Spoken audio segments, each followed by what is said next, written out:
Sincere apologies for being late. Both the constitution benches are running late because Justice Paul and I, we were in a meeting for technology purchases for the Supreme Court and other things with Justice Nazir. That's why we were both the reason for the delay actually. Be kind enough to have the compilation of case law that we had submitted. Yes. Volume 2 of the case law compilation that we had.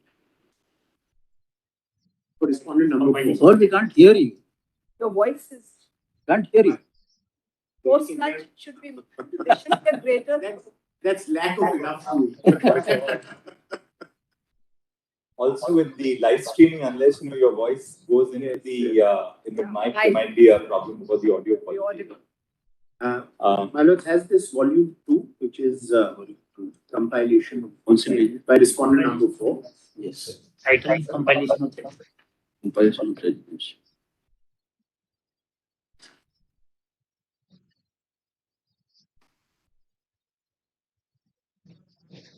You want to read Sadiq Ali?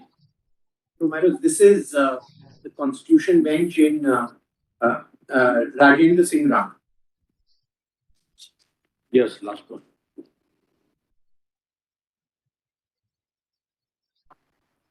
Starts at 191 Yes, we've got at page 230, 213.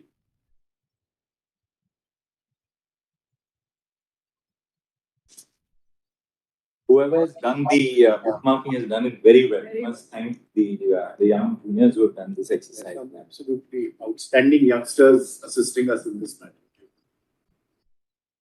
Otherwise, what happens to us? I know the Chavez, because when you people conclude arguments in the final hearings and we have to start dictating, then you have to start scrolling down, which is a big headache. I mean, when it's bookmarked, it takes you a second to go to that. Right. Your Lordship be kind enough to have page 213. 213.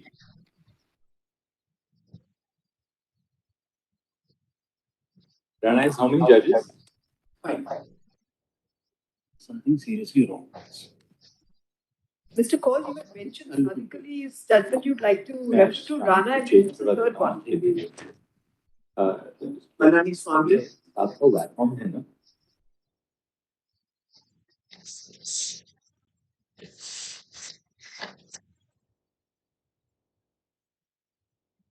Kindly have placitum B on 213, which starts with, it is therefore not possible. That's para 5. The para 25 starts at page 212. Yes, we got it.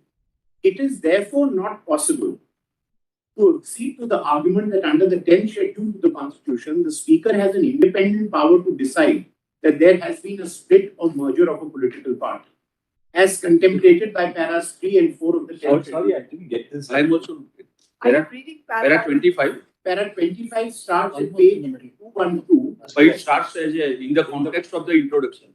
Yes, that's right. And you're It's like I'm on page 213, placitum B. it is therefore not possible. It is therefore. Yes. My Lord, have that? yes. It is therefore not possible to accede to the argument that under the 10th schedule of the Constitution, the Speaker has an independent power to decide that there has been a split or merger of a political party as contemplated by para 3 and 4 of the 10th schedule of the Constitution. The power to recognize a separate group in Parliament or Assembly may rest with the Speaker on the basis of the rules of the business of the House, but that is different from saying that the power is available to him under the 10th schedule to the Constitution, independent of a claim being determined by him that a member or a number of members had incurred disqualification by defection. To that extent, the decision of the Speaker in the case on hand cannot be considered to be in order in terms of 10th schedule of the Constitution. The Speaker has failed to decide the question he was called upon to decide by postponing a decision thereon. There is therefore some merit in the contention of the Learned Counsel for BSP that the order of the Speaker may not enjoy the full immunity in terms of 6.1 of the 10th schedule of the Constitution, and that even if it did, the power of judicial review recognized by the court in Teho to Holo on is sufficient to warrant interference with the order in question. In a sense, this aspect may not be of great importance in this case, since going by the stand adopted on behalf of 37 MLAs, the Speaker was justified in keeping the petition seeking disqualification of 13 MLAs pending, even while he proceeded to accept the case of split in BSP. The question really is whether the Speaker was justified in doing so. As we have indicated above, the whole proceeding under the 10th schedule to the Constitution is initiated or gets initiated as part of disqualification of a member of the House. The disqualification is by way of defection.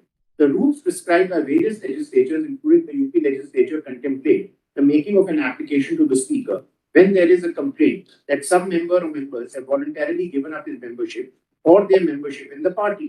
It is only then that in terms of 10th schedule, the Speaker is called upon to decide the question of disqualification raised before him in the context of para 6 of the 10th schedule. Independent of a claim that someone has to be disqualified, the scheme of the 10th schedule or the rule made done under do not contemplate the Speaker embarking upon an independent inquiry as to whether there has been a split in a political party or there has been a move. Yes. So, my lord, the Constitution bench of this court squarely says on this point that look at it from the lens of a legislature party, the split, the merger, but political party, what happened? While deciding disqualification under the 10th schedule, don't embark on an inquiry as far as the political party is concerned, which is not your domain or jurisdiction. And it was in this context, my lord, as I respectfully submitted, and on which great emphasis is laid by the other side, that it said that disqualification is ex post facto. Because on the date the Speaker ought to have decided the disqualification, because 13 MLAs had gone with the Samajwadi Party to support another government. Instead of doing that, the Speaker went on to decide on a subsequent event where 24 MLAs had joined the 13 MLAs and said there's a split in the party and supported that decision. Now, if those people had been disqualified earlier on a day, that split would not have occurred. Now, with great respect, how can that ex post facto, used in that context, be meant to say that if ultimately you're disqualified from that day, you cannot approach the election commission? I put their case at the highest, even if I am disqualified, with an ex post facto application. My right to go to EC as a primary member of the party is still not taken away. Yes. And secondly, in the present matter, as on date, and all the issues are pending, whether I have voluntarily given up my membership, whether I have defied the whip of the party. Now, which whip will be considered? I'll show the Maharashtra Assembly rules. The Maharashtra Assembly rules provide for a leader of the legislature party and a member is a member of the legislative assembly. It is the leader of the political party who writes to the Speaker and points out who is the leader, what are the designations of various MLAs, etc. Here, you claim someone to be the whip, we claim someone else to be the whip in the matter. Your whole case is that I have defied the whip, whereas our case is I have not defied the whip. The person that you appointed was appointed by a handful of MLAs. Whereas as we are concerned today, the majority has removed it who was appointed earlier. That is our case. Now, these are all issues, right or wrong, pending before the Speaker, and the Speaker will take a call. And in terms of clause 6 of the 10th schedule, his decision in this respect will be final. All right. Anything else? Yes. So, madam, 2 more judgments. Would you? What are you citing them on? Now, Which is the next one? The second one that I am citing to your lordships is Palaniswamy. What page? Page 139 of the same compilation. At page 154. This is the third last.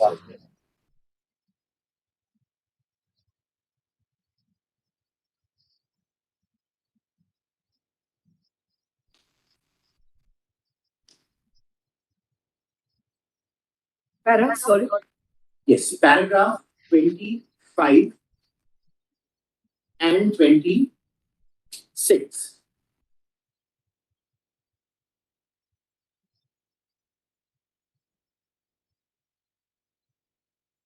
Hello, say paragraph 25 would be 154. Yes. The Election Commission in the past has exercised plenary powers under para 18 for issuing interim directions regarding allocation of common symbols to 2 factions when the dispute under Symbols order was still pending before it. It was argued that the Election Commission cannot do so once it had finally decided the dispute. There is no difficulty in agreeing with the proposition that once the dispute has been finally decided by ECI, the question of invoking powers of para 18 by ECI would not arise. However, if the dispute is pending inquiry before ECI or the final decision of ECI is sub judice in the proceeding before the Constitutional Court, providing for an equitable arrangement in the interest of free and fair elections and provide equal level playing field to all concerned would be a just and fair arrangement. Assuming that the provisions of the Symbols order do not predicate the nature of directions that may have to be issued by ECI, nothing prevents ECI to exercise its expansive and plenitude of plenary powers under Article 324 of the Constitution of India to deal with a situation such as the present one for ensuring conduct of free and fair elections. The purpose I am citing it, my lords, is that apart from clause 15 and 18, which adequately deal with the situation at hand, presuming the Symbols order did not contain a provision, the Supreme Court says that even if a provision of the Symbols order does not predicate or deal with a particular situation, the expansive powers, the plenitude of powers given, Yes. can deal with situation under Article 324 of the Constitution. Right. Now, my lords, the third judgment for your lordship's kind consideration is Sadiq Ali. Please have Sadiq Ali. Page 1, my lords. At page 11.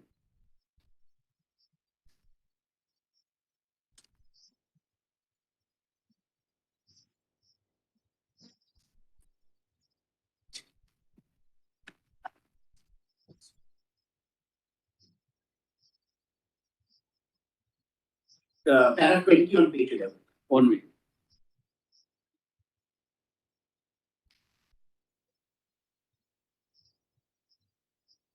Yes. Which para? Para 20. That's 4 paras I need to read. Para 20.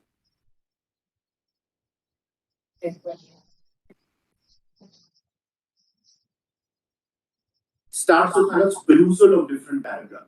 Yes. Yes. May I have the lordship's permission?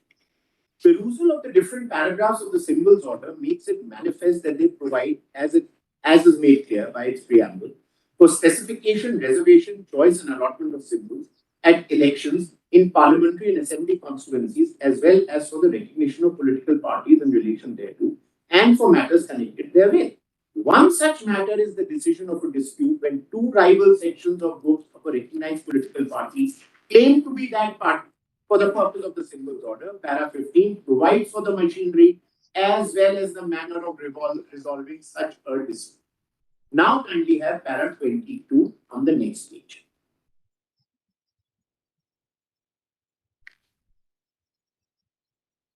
My lord, that para 22? Yes. The next page.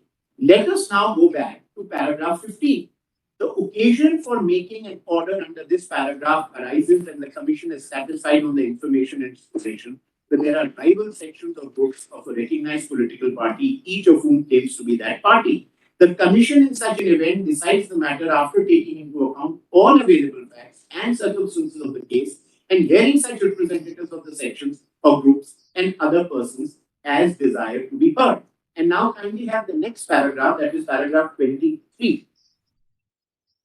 Somewhere in the middle, my lord, which starts with the Commission in circumstances had to decide the matter. Yes. The Commission in the circumstances had to decide the matter under paragraph 15, and we find nothing objectionable in communication dated so and so, sent to two rival parties on its behalf, wherein it was stated that the dispute appears to have arisen in which two of the groups in the recognized political party known as Indian National Congress for the purpose of Symbols order. Then kindly have para 25 and 26. These are important. Para 25, page 14. Yes. Para 25, my lord, somewhere in the middle says for determining as to who are members of AICC. For determining as to who are members of AICC and delegates, the Commission accepted those persons as members of AICC and delegates who held that position in the earlier session of the Congress at Faridabad before the split. In view of the removal and expulsion which followed in the wake of the split in the Congress, the Commission, in our opinion, adopted proper approach for determining as to who should be taken to be members of the AICC or delegates, more so when in the opinion of the commission, the validity of those removals and expulsions was open to question. The figures found by the commission of the members of the two houses of parliament and of the state legislatures, as well as those of AIC members and delegates who supported Congress J, have not been shown to us to be incorrect. In view of those figures, it can hardly be disputed that substantial majority of the members of the Congress in both its legislative wing as well as organizational wing supported Congress J. As Congress J is a democratic organization, the test of majority and numerical strength, in our opinion, was very valuable and relevant. Yes, whatever might be the position in another system of government or organization, numbers have a relevance and importance in a democratic setup of government or political setup, and it's neither possible nor permissible to lose sight of them. Indeed, in view of the majority, which in the final analysis proves decisive in a democratic setup. And now kindly have my lords paragraph 35 on page 17.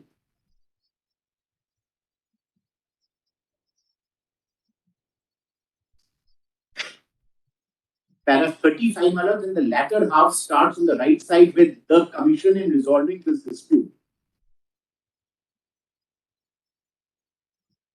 Yes. The commission, in resolving this dispute, does not decide as to which group represents the party, but which group is that party. If it were a question of representation, even a small group, according to the constitution of the organization, may be entitled to represent the party. Where, however, the question arises as to which of the rival groups is the party, the question assumes great competition, and the numerical strength of each group becomes an important and relevant factor.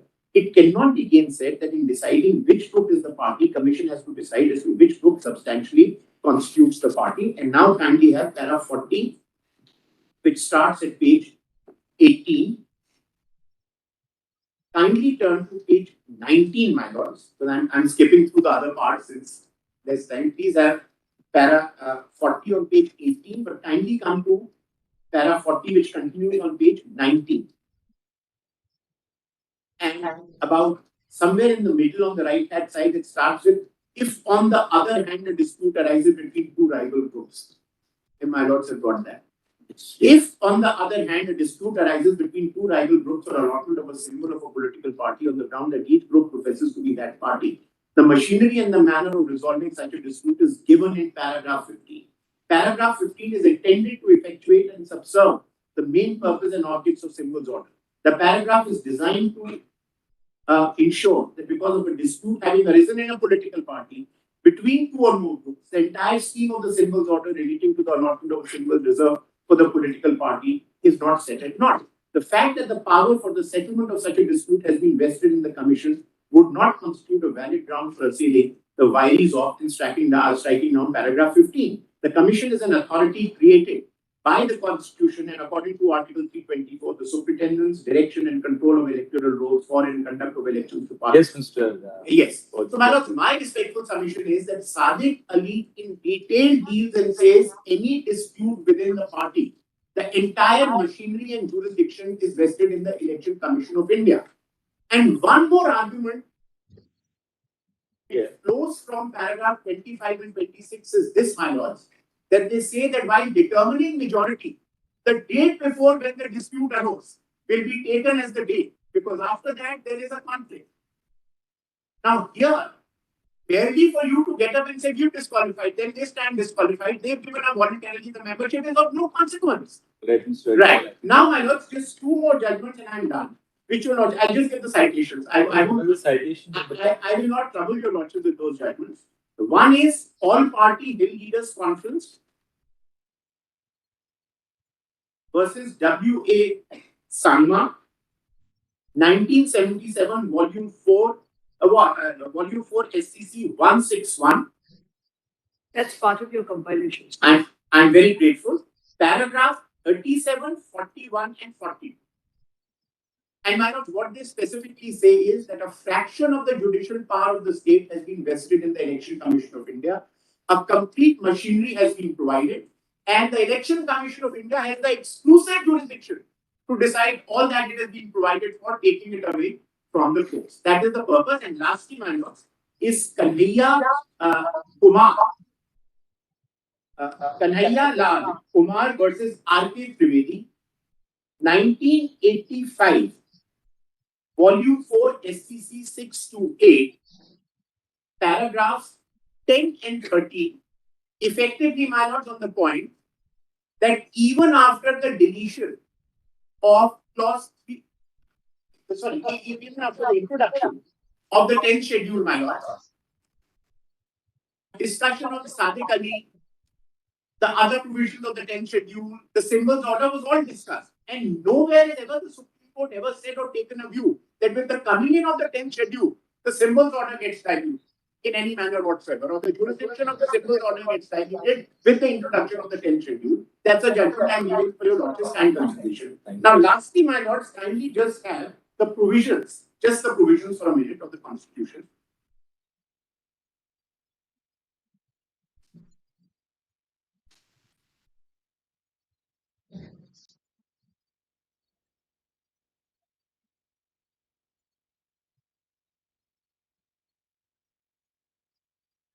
Three provisions I just would request your lordships to see. First, clause 2 of the 10th schedule.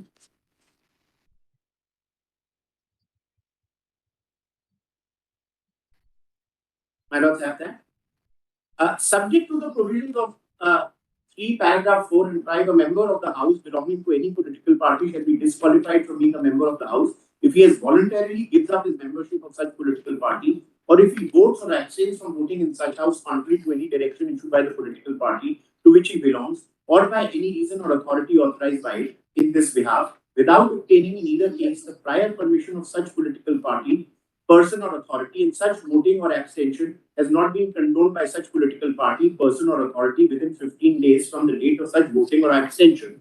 Now, kindly have, my lords, has the deleted portion of clause 3 which used to exist. My lords, has that as part of the page 15 of our compilation. Page 115 of our compilation, Yes. volume 1, where Yes. only reason I am citing it is, my lords, that and 4 both are political party and 1/3 of the members of the legislature party was used in 3. And similarly, as my lords pointed out in 4, the latter part of 4(2) has 2/3 of the members of the legislature party. So to pick up political party in isolation in 3 and say that look, it says political party, and that has to be decided. No, a constitution bench says that has to be seen from the lens of a legislature party. That is to be done in this matter. Now, my lord, lastly, the Maharashtra Assembly rules, just have them for a minute, because just for the completion of page 90 of our compilation, page 99, volume 1.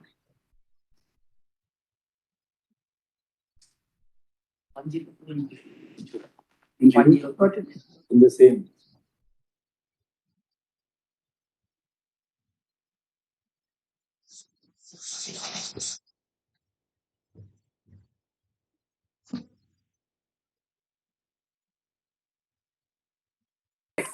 Leader in relation to a legislature party, the party whose by it, party chosen by it as its leader, in writing containing names of members of some legislature party together with other particulars regarding such members as in the form 1, and names of designations of members of such party who have been authorized by it for communicating with speaker for purposes of the rules.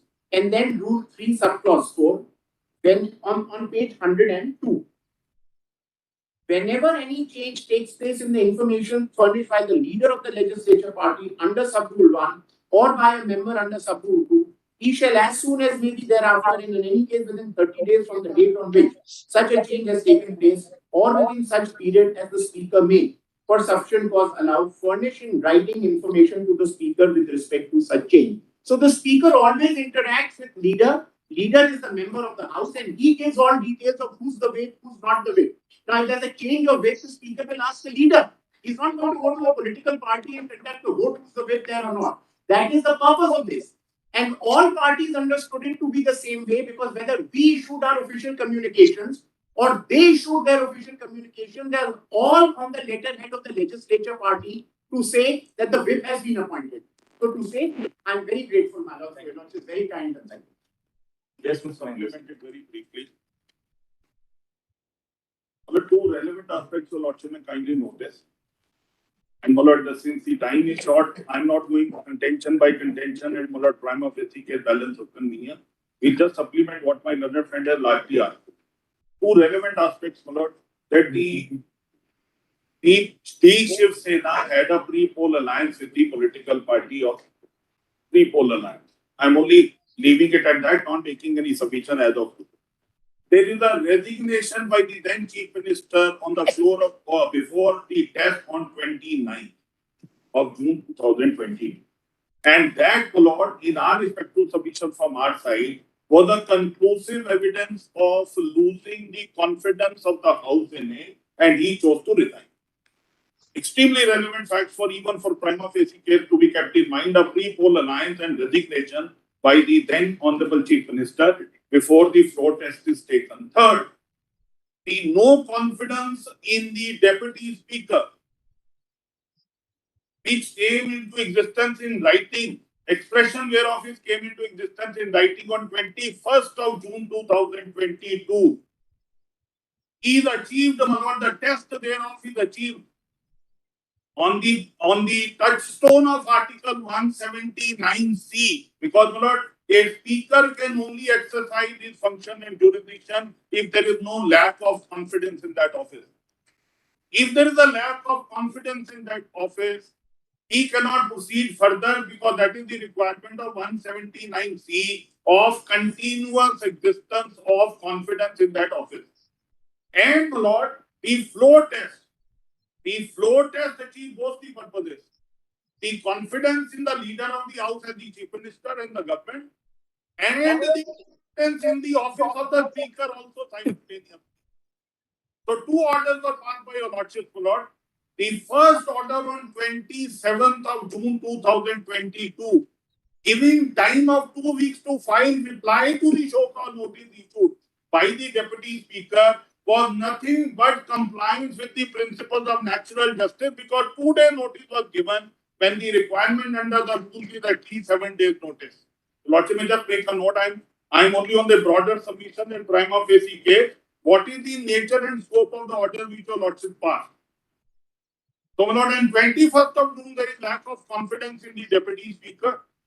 Deputy Speaker has issued a show cause notice giving 2 days when the rules require minimum of 7 days.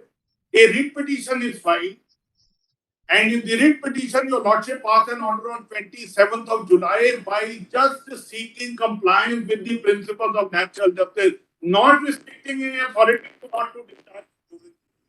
That's, my Lord, utmost respect, my Lord. A confusion is sought to be created, as in the order of 27th of July, some kind of a curtailment of jurisdiction of any authority. Kindly have a look, I'm not reading, my Lord. Kindly have a look at the second last paragraph of the 27th of June order, 27th of June order, which only makes available period of 2 weeks time to respond to the show cause notice given by the Deputy Speaker.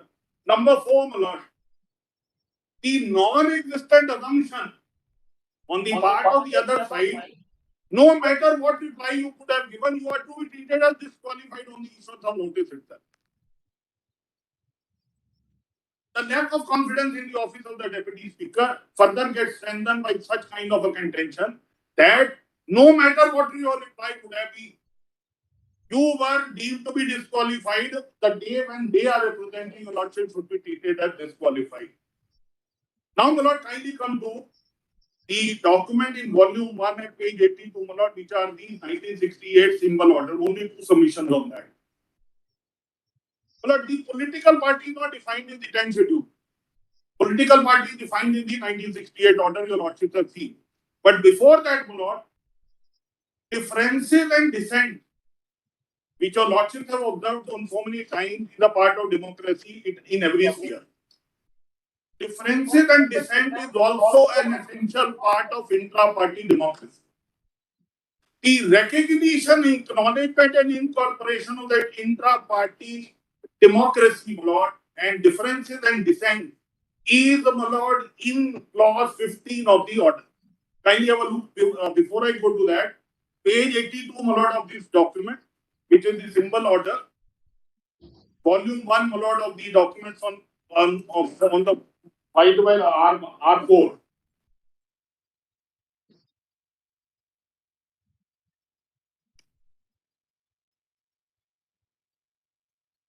The third paragraph, whereas it is necessary and expedient to provide.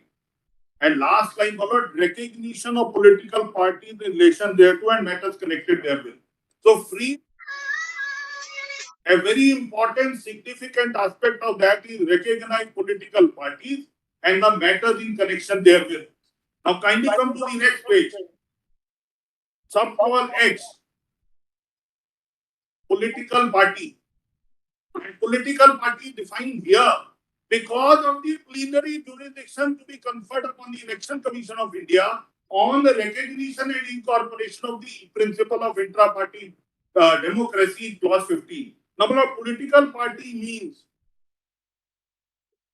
an association or body of individual citizens of India registered with the commission as a political party under Section 29 of the Representation of People Act.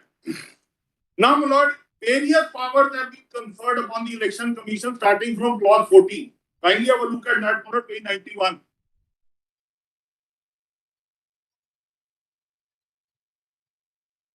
And was 14. Page 91, clause 14. Please see, my lord, the width and the plenary jurisdiction of the Election Commission, and it is all under 324 for conduct of free and fair election, where dissent differences even within the political party in the hallmark. Kindly have a look at that, clause 14. Power of commission to issue instructions to unrecognized political parties. So that also is the concern of the constitution makers, and they are culminating into 1968 order, an important feature. Even a non-recognized, unregistered political party. 15, my lord, I would like to read, but before that, kindly have 16. So when, my lord, the split and merger, my lord, there are two different clauses in clause 7, we deal with split and merger is 4. That split and merger was originally a part of 15. And my lord also dealt with in clause 16. Kindly have a look at clause 16. Power of commission in case of amalgamation of two or more political parties. And then 16A, power of commission to suspend or withdraw recognition of a recognized political party. So, my lord, absolutely plenary jurisdiction. Now, kindly permit me to read 15 once again, my lord, at the cost of repetition. Power of commission in relation to splinter groups or rival sections of a recognized political party. When the commission is satisfied, and kindly see, my lord, it can be its own motor knowledge of the commission itself. It can come on an application because the word used are on information in its possession. It can come from any source. It will only signify the importance of this aspect for the free and fair conduct of election. In possession that there are rival sections or groups of a recognized political party, each of whom claims to be that party. For a moment. As my other friend pointed out, my lord, in clause 3 we stand withdrawn from the 10th schedule. On clause 4 we still continues to remain there. The concern is only with regard to number in the legislative party. It has nothing to do with the political party. Clause 21A and 21B, that you are defining the directions of a political party, or you have voluntarily given up the political party, can apply, my lord, without the involvement of election commission if there is no cloud on who the political party is. The moment the question arises, who is the leader or who is the political party, as the surgically says, you travel to 15 of the 68 order, total exclusive jurisdiction of the Election Commission of India. So kindly see 15, my lord, which I just complete and then go straight to the 10th schedule. The commission may, after taking into account all the available facts and the circumstances of the case, and hearing such representatives of the sections or groups and other persons as desired to be heard, kindly mark the next word, my lord. Decide. So, for the purposes of 21A, political party, there is a question mark, the decision has to come from here, not from the office holder. Decide. The issue is not so much whether the election commission has the power or not. What they argue is the batting order, which should be decided first. But the question is, would that arise in a context where the channels are completely different and the process and the method and authorities are all different? But are there any cases where the issue relating to anti-defection as well as matters relating to party determination have been commonly taken up, not episodically, but at the same time? My lord, I'll just check up, I'll confirm it, but I'll come back to your lordship. Flagging this. My lord, please permit, I have understood, my lord, I'll see. My lord, I'm coming to your lordships are putting it.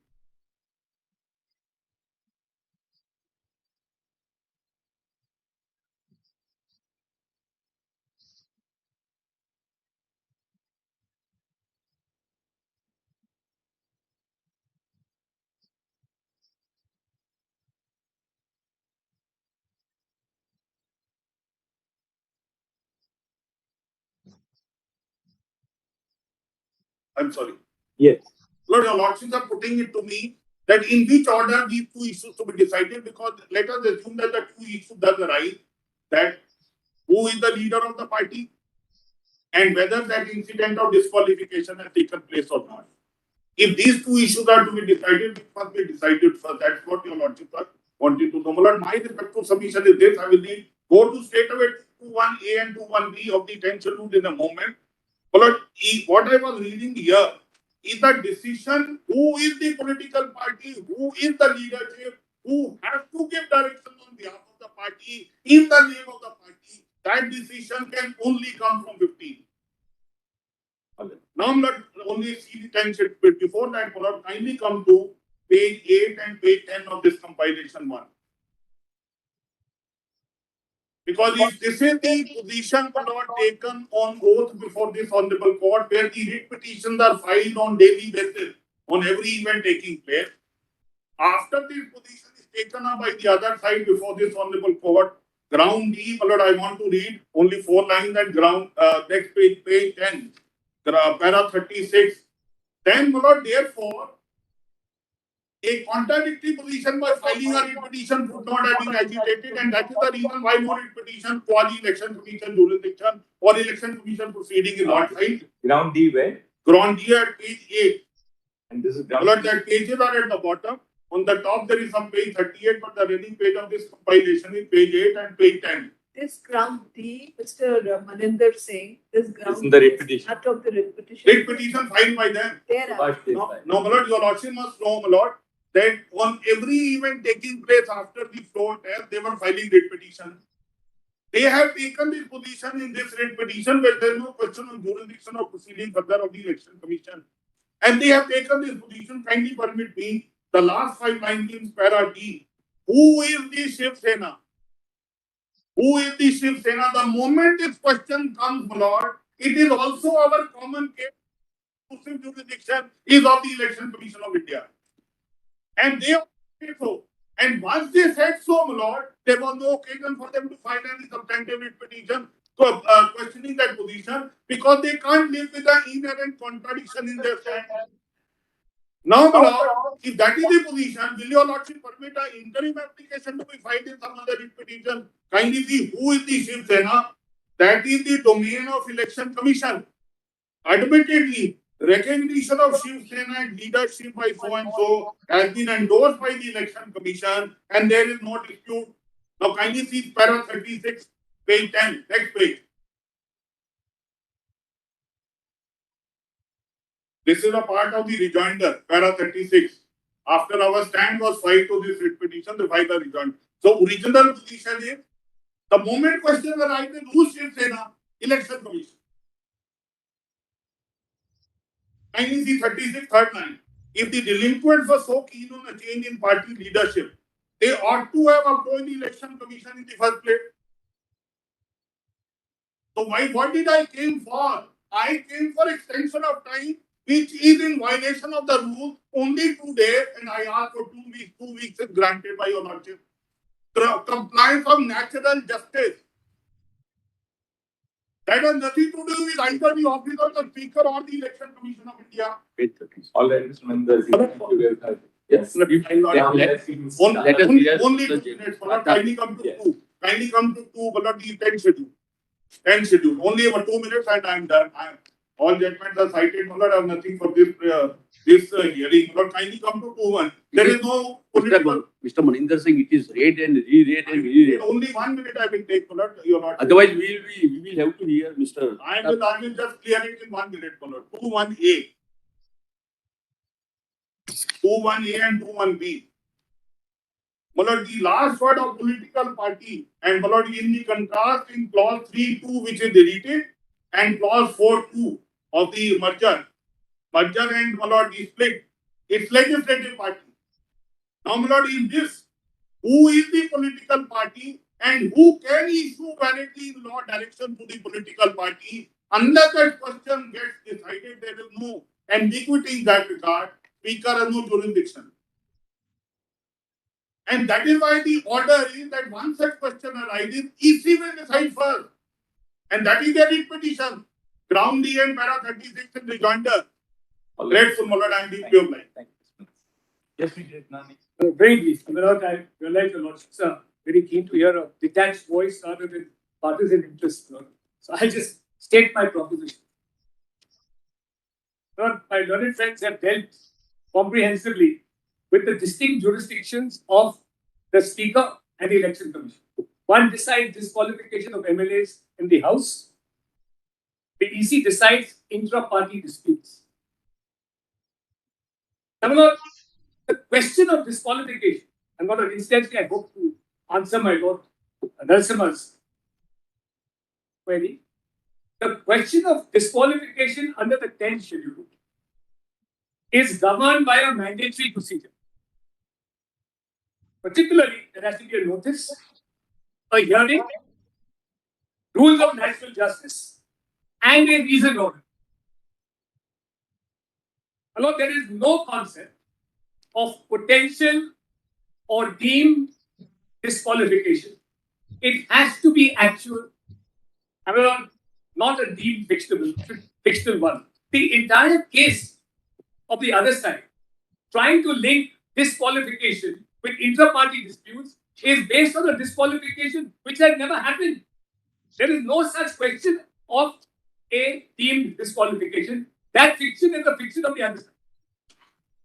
Thirdly, allied to this question is that the deputy speaker, in this case, there was no speaker because the then speaker had resigned since 5th February 2021. But the deputy speaker in this case was disqualified from embarking upon the adjudication procedure because it had been brought to his notice that he had lost the confidence of the majority in the House for his position as deputy speaker.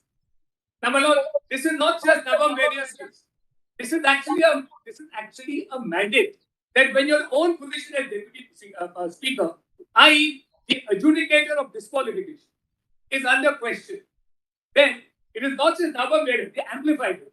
But it's Article 181 of the Constitution's mandate. And my lord, I'm not going to read it out. Your lordship will just note that Article 181 says this, that when the speaker of the deputy speakers, a majority is itself question,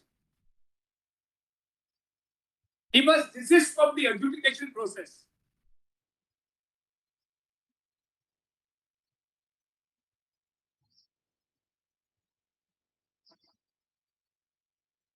Well, it's not just Navam Various, which is one of the questions of law propounded.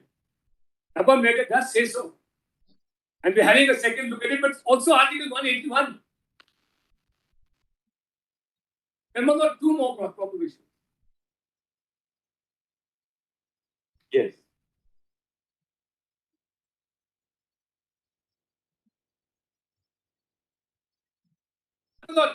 Any link, in my respectful submission at the outset, the distinctive jurisdictions of the Speaker and the Election Commissioner, is determinative of this matter.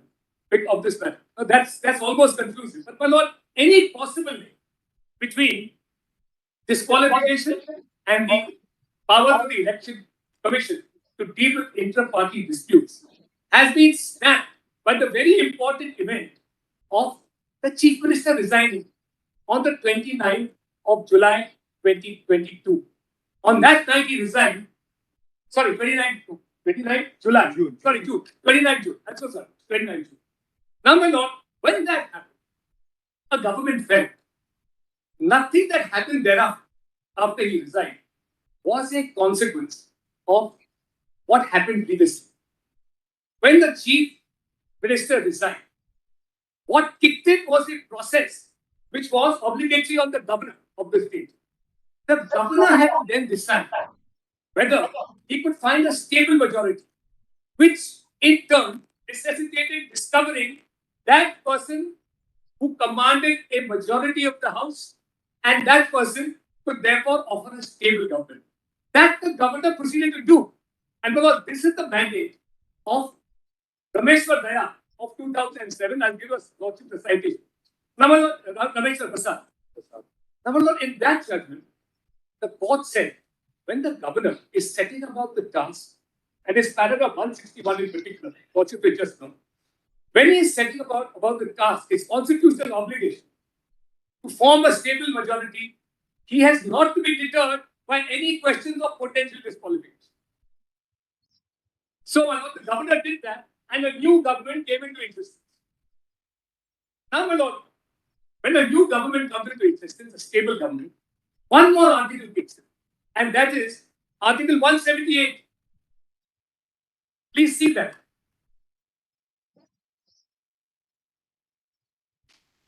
To give the citation of Rameshwar Prasad. Yes. 2006 to SEC page 1.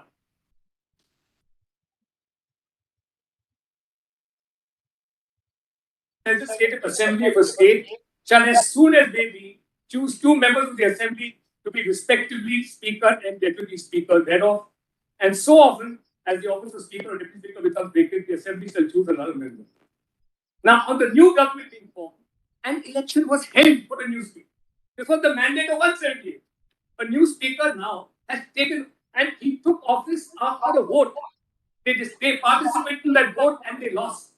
There is now a new Speaker. Any questions of disqualification? And my lord, the Deputy Speaker only performs the task of the Speaker when the Speaker is not there.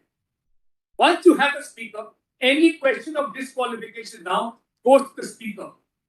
There is no need of disqualification, and they want to run away from the question of actual disqualification because the new Speaker has come.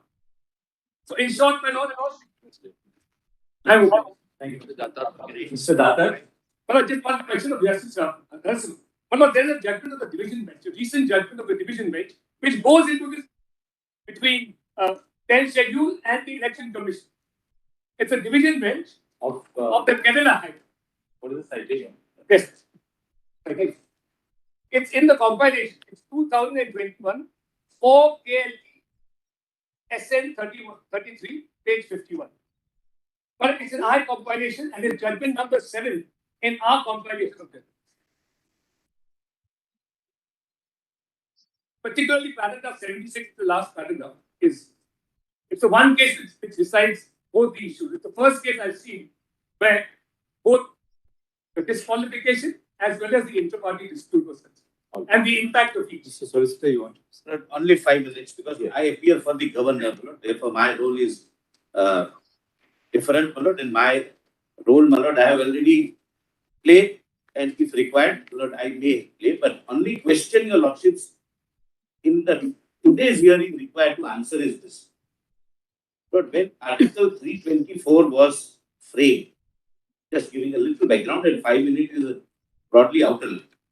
When 324 was framed, so there is a beautiful discussion which I will not read, I pass it on, where Dr. Ambedkar examined what was the purpose of 320.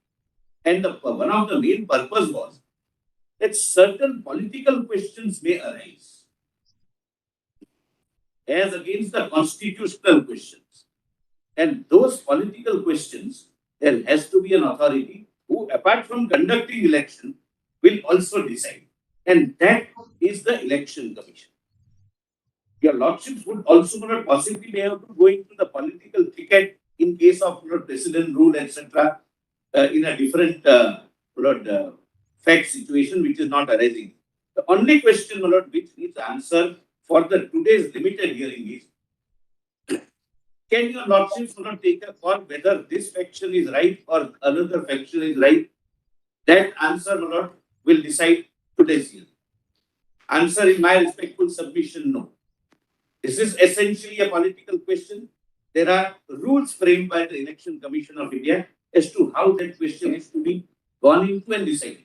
Because this is not for the first time that such a situation has arisen. That within the party, two factions claim that I am the original party. Somebody will have to go into that question. And that somebody, under the scheme of the Constitution, is only the election. Third question, whether both would be overlapping. In other words, suppose the question of disqualification is held against the client of Mr. Kaul and Maninder Singh, would it have any impact on the exercise to be undertaken by the Election Commission? The answer is no. Suppose the Election Commission takes the call that this faction is the correct faction, represents the original political party. Would that have any impact on the decision to be taken by the speaker? The answer will be no, because your lordships are assisted on both spheres. Yes. Here the speaker will decide that whether they voluntarily gave up membership, etc. They would argue that we are within the party, but within the party there is a freedom of speech and expression which we were exercising. That is for the speaker to decide. But even as disqualified MLAs, they would still continue to be members of the political party because there is no disqualification from membership. So the Election Commission is merely deciding which group represents the original one. So, right now, for the limited purpose, my respectful submission is that let the Election Commission discharge its duties. Thank you, Mr. Datta. Mr. Datta?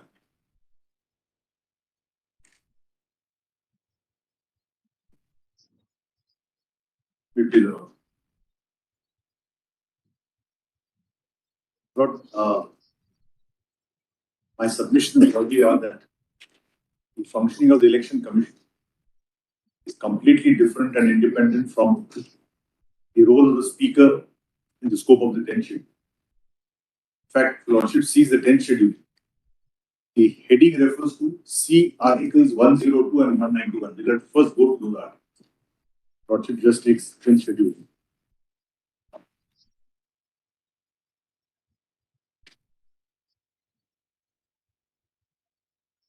This Articles 102.2 and 191.2.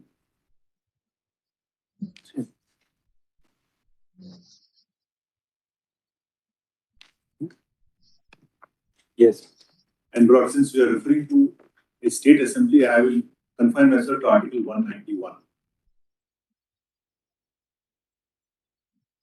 So, Lordship, Lord, I want to show these constitutional provisions and the statutory provisions which show that the Election Commission's role under the Representation of People Act 1951 is completely independent and completely different from what happens in the 10th schedule. If your Lordship now comes to 191 of the Constitution, Lordship will note, Lord, along with the insertion of the 10th schedule by the 52nd Amendment, they also inserted Article 102.2 and 191.2. And if a Lordship sees 191.2, a person shall be disqualified from being a member of the Legislative Assembly or Legislative Council of a state if he is so disqualified under the 10th schedule. Now, please come to 191.1a. The Lordship kindly sees, person shall be disqualified from being chosen and for being a member. So, my Lord, there are two types of disqualifications. A threshold disqualification, where you can't even become a member. And during the And second, during. But in the company law, they use it more elegantly. They say disqualification and vacation. You become a director, then you vacate the office. So when we say disqualification for being, it actually means disqualification from continuing as a member of the House. Now, Lordship will just see A, if he holds any office of profit, B, if he's of unsound mind, C, if he's an undischarged insolvent, and C, D, if he's not a citizen of India and has voluntarily acquired citizenships, etc. And E, if he's so disqualified under any law by or annulled by Parliament. The Lordship will find that there are 4 constitutional disqualifications, which is A, B, C, D. The 5th constitutional disqualification is 191(2). And if your Lordship sees what is 191(1)(e), if he is so disqualified or under any law made by Parliament, Lordship has to look at the Representation of People Act 1951.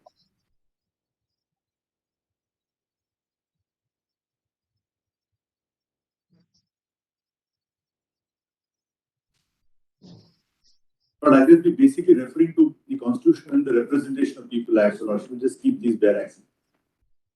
Great. Now, if Lordship just sees the index, the table of contents of the Act, of the Representation of People Act 1951.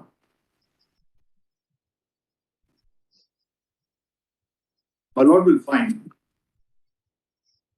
that, as far as the Representation of People Act is concerned, please see the table of contents, the index will give you also the architecture of the Act. Chapter 1 and 2 talk of qualifications. And my Lord will kindly notice that chapter 3 and 4 deal with disqualification.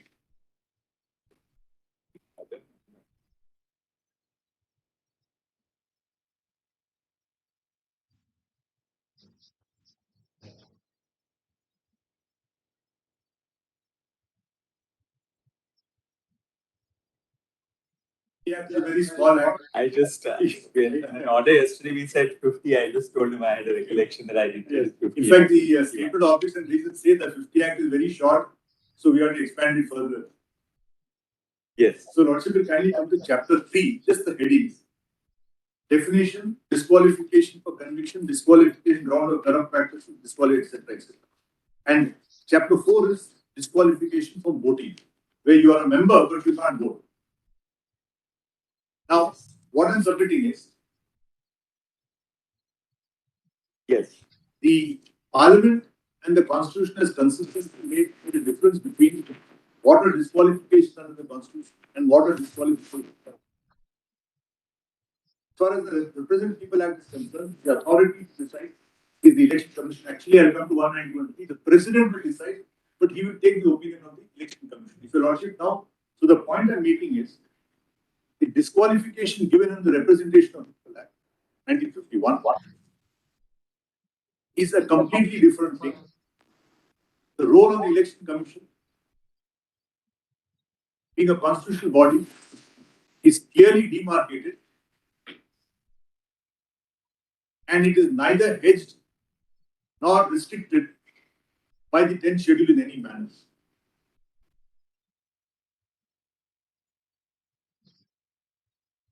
If your Lordship now comes back to 191, the next section 192, Article 192.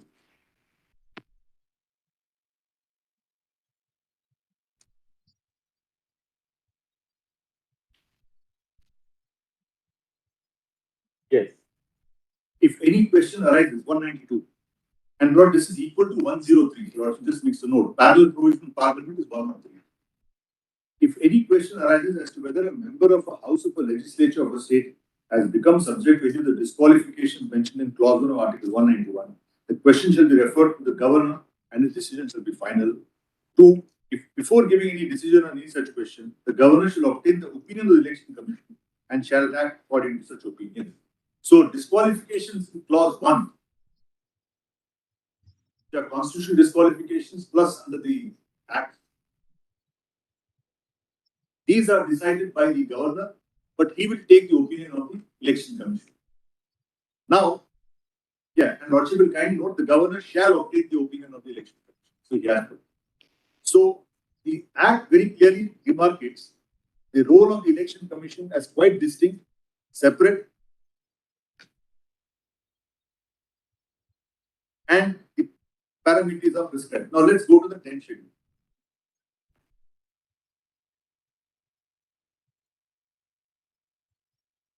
Lordship will first see para 2C is original political party. Original political party. But if my Lord sees the definition in the Representation of People Act 2F. My learned friend, I think somebody referred to the rule, but if your lordship goes to the act itself, the Representation of People Act under 2F,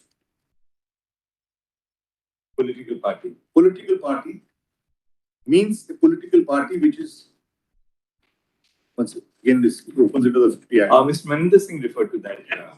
He referred to the rule. To the rule. Identical. Identical. Simple order. Yes, I think in the simple order it's 2H and here it is 2F. But the point I'm making is the purpose. 2H. Yeah, 2H in the rules, 2F in the 2F corresponds to 2H. Now, it talks of political party means an association or body of individual citizens of India registered with the Election Commission as a political party under section 29 capital A. And just see 29 capital A for a minute. Registration with the Election Commission of associations and bodies as political parties. The Lordship will see, my lord, it's not necessary to you have to be a society or a trust. It can just be what we call an income tax, an AOP, or a body of individuals. The association of body of individuals, citizens, calling itself a political party and intending to avail itself of the provisions of this part, shall make an application to the Election Commission for its registration as a political party. Now, my lord, my humble submission is the need to call, when you talk of original political party, that means there is something which is original and something which has come later. That must be because of the provisions of para 3, where a group of people could split and form a separate party. So that would perhaps be the reason why they use the word original political party, which means the political party contemplated and registered under section 29A. That could be the original political party. And para 3, where they say that if more than 1/3 people split, they could sit as a separate member. And in fact, the 91st Amendment says that this bulk defection is causing harm, and therefore they decided to do away with para 3 completely. So my submission is original political party must be understood to be the 2F led with 29A party.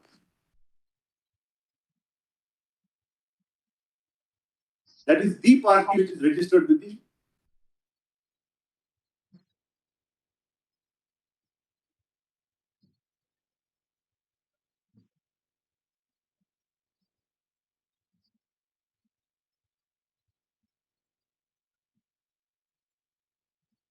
for the purpose of anti-defection.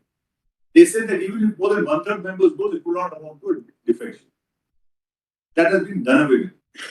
So now basically original political party will now be relevant only in the context of merger, which I will come to later.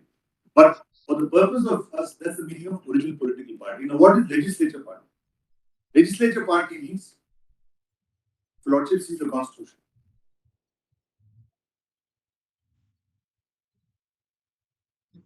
Legislature party in relation to member of a house belonging to any political party in accordance with provisions of paragraph 2 or paragraph 4 means the group consisting of all the members of that house for the time being belonging to that political party in accordance with provisions. Therefore, if the political party is a larger set, then the legislature party is a subset of members of that political party who are also being elected and now form part of the house. It is quite possible that you can have a political party with no legislature party. It's not that every political party has MLAs and MPs. So, legislature party is a subset of the original party. That is, every legislature member, or every member of the legislature party will necessarily be a member of the political party. This is the. Now, coming to the role. Now, what is the question here? As Malad just Nasa put it, the batting order. Suppose there is a case of a split in the house in this particular case. But I am arguing a case independent of any kind of, as a general principle of law, what is the role of election commission? Suppose there is a defection crisis in any assembly or parliament and the matter is sub judice either before the High Court or the Supreme Court. Does it stymie? Does it stop? Does it interdict the functioning of the election commission? Is a question which a lordship does not answer. And my humble submission is, when do we avoid parallel proceedings? We generally avoid parallel proceedings when the jurisdiction is concurrent. when the jurisdiction is concurrent, and typically there is a higher forum and a lower forum. And as a general rule, the subordinate forum will yield to the higher forum. So if a matter is pending in the High Court, say for example in a tax matter, and you Lordship gives a notice, then typically the officer will not proceed because he will await the decision of the High Court. So parallel proceedings come where the jurisdiction is concurrent, and there is a possibility of the possibility of two authorities coming to contradictory conclusions.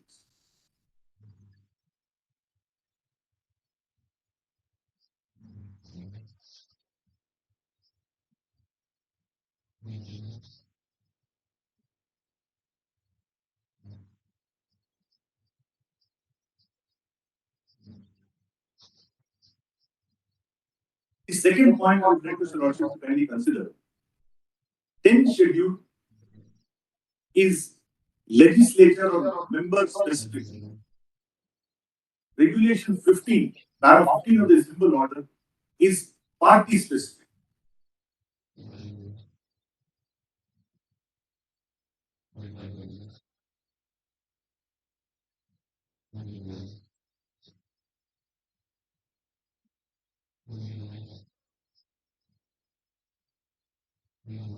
So the issue of disqualification would really relate to the membership of that house. Of that house, that's what one have to A say. particular state Yes. legislature, or if the case may be one Because, yes. parliament. 191(2) says you will be disqualified member of that house. It doesn't say anything about your political affiliation, political party membership.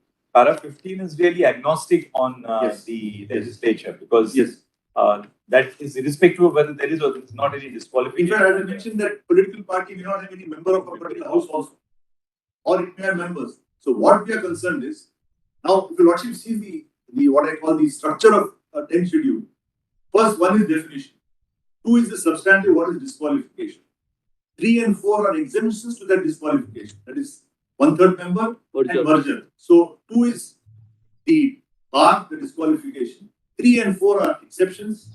5 is also an exception where it says that if you're a speaker, it's very unique for a speaker, if he gives up his membership, then when he comes back, he can get disqualified. 6 is the procedure, which came up for consideration in Kyoto also. And 7 are the rules. So if a Lordship kindly says every para in the 10th schedule refers to the disqualification of a particular member. The Lordship, para 2A, for example. Here is a case where 2A of the 10th schedule.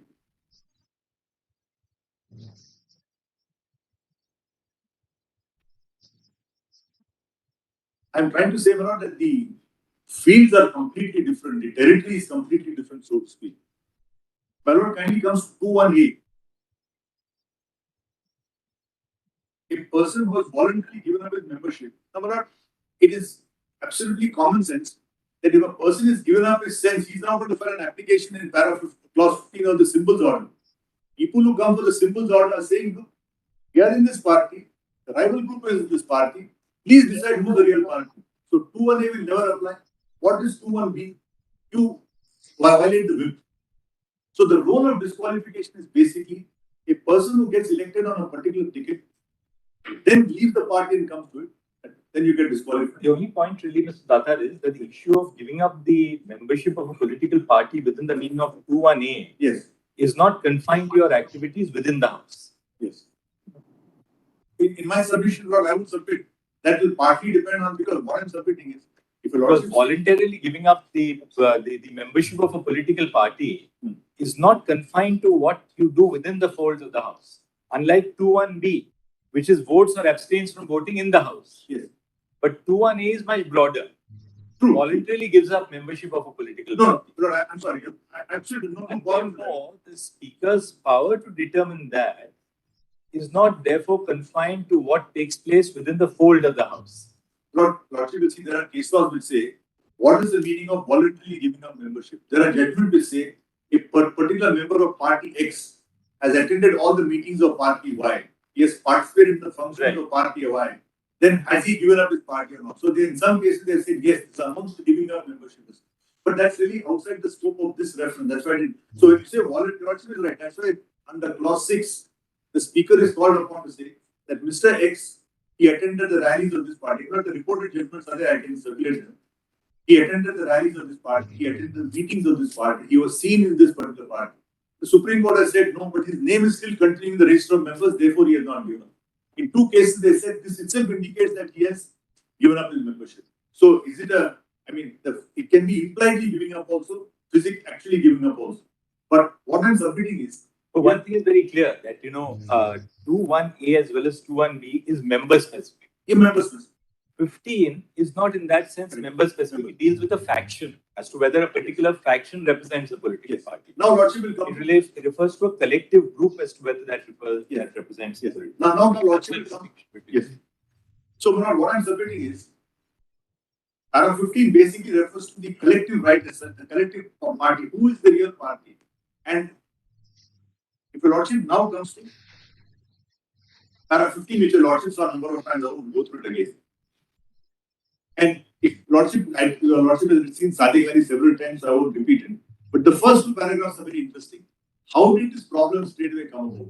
Because Nijalingappa came to the Congress, so and Jagjeevan Ram was Congress. We've all gone through the controversy in those days, the Congress, etc. And then the argument was that the Congress had majority in the Congress Working Committee. Lordship, kindly just your broad outline on that case. Sadiq Ali is of which year actually? 1975. 75. But this split took place in 1969. Yes. We were, so in that sense, Sadiq Ali was doing a bit of a postmortem on what happened. No, but what happened was because Justice Khanna remarks in an abnormally prolix order. The prolix itself is abnormal, but his Lordship says abnormally prolix order of 437 pages. The Election Commission has drawn. There, what happened was, Lordship will just keep on just 2 points. Lordship will know. Sadiq Ali deals with 72 Supreme. Sorry, it's Sadiq Ali says 72 4 SCC 662. Sadiq Ali says the Election Commission went by 2 tests, and that Supreme Court approved. One was the test of majority. Test of majority, Parliament and individual houses. They took the strength of the Congress in the Lok Sabha, in the Rajya Sabha, in the individual houses, and they said that out of these number of MPs, X are in the Jagjeevan Ram faction. Why are they the Nijalingappa faction? They go statewide. But you want to see that, I can show that later. That's the way. Then they say, at the All India Congress Committee, Working Committee, where more than some 2,000 odd members were there, a large majority voted for this particular group. And therefore, the election came to the conclusion that the actual Congress was the Congress J and not the Congress O. And the court said nothing wrong with it because they have gone by test of majority in this. The point is not what we adopt. The point is, Election Commission is free to decide as to how it tests the majority. And by and large, what they're doing is, and I've got cases in my compilation. We had recently problems in Tamil Nadu where who was the correct member of the All India NRDMK. Hearings took place, they came right up to the Supreme Court. And what the Election Commission they take a complaint, ask both parties to give their submissions, then evidence, affidavits, etc. are admitted, and then inquiry. Now, please see my notice under para 15. I'm humbly submitting that this notice has nothing to do with the tension.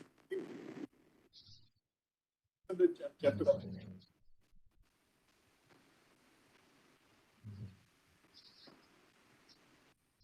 Lordship will kindly see out. Yeah, please see the page.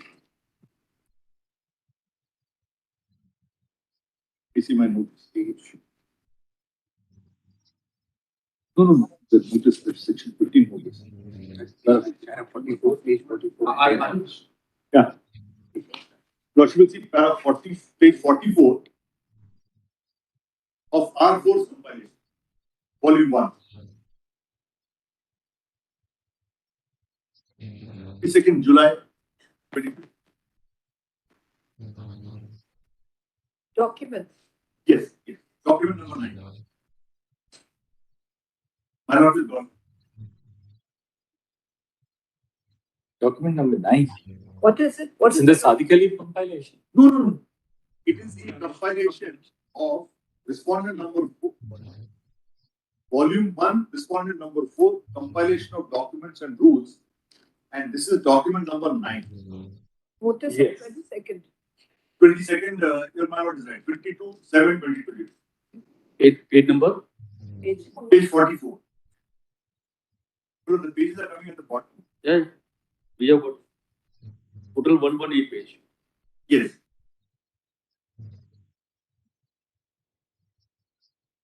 So Lordship will kindly see, the notice is sent to both and then subject so and so. After the preamble, kindly come to para 2. The commission is in receipt of communications as delineated below. She is so and so member of parliament and secretary of party on 25/6/22 intimated the commission about the alleged anti-party activities carried out by some of the MLAs under the leadership of so and so, and objected to establishing any political party using the names Shiv Sena or Bala Sahib. Anil so and so forwarded 3 letters dated so and so, and so he gives the complaint. Then Sri Anil so further email an affidavit of so and so. Now kindly come to E. Sri Eknath Shinde on 19/7/22 filed a petition before the commission titled as so and so on the para 15 of the election symbols to declare the group led by Eknath Shinde as Shiv Sena and allot the party symbol of bow and arrow to the group. Eknath Shinde, the above petition, interior mentioned that. Then he goes on to 1, 2, 3, 4, 5, 6. Now please come to para 3 at page 47. Now this is the standard format we file whenever we get a complaint.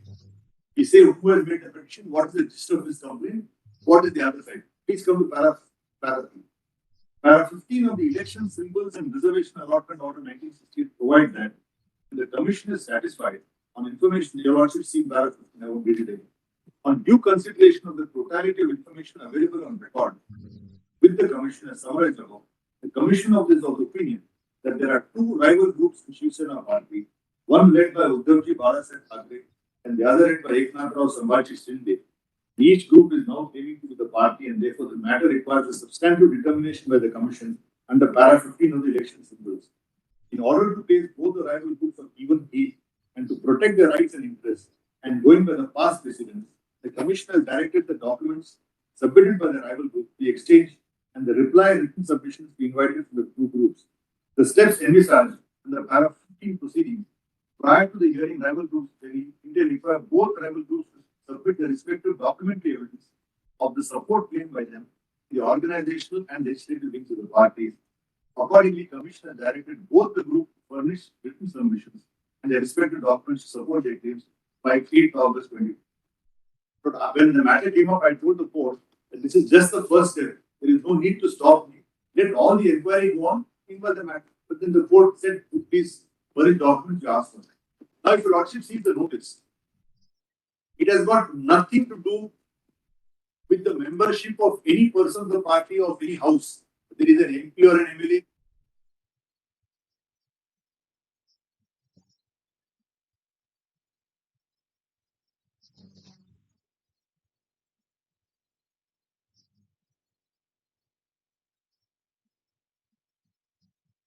Nothing. Secondly, my lord, by submitting this application by respective sites, none of the provisions of 10th schedule are attracted. Because 10th schedule disqualification is limited to 218, 218.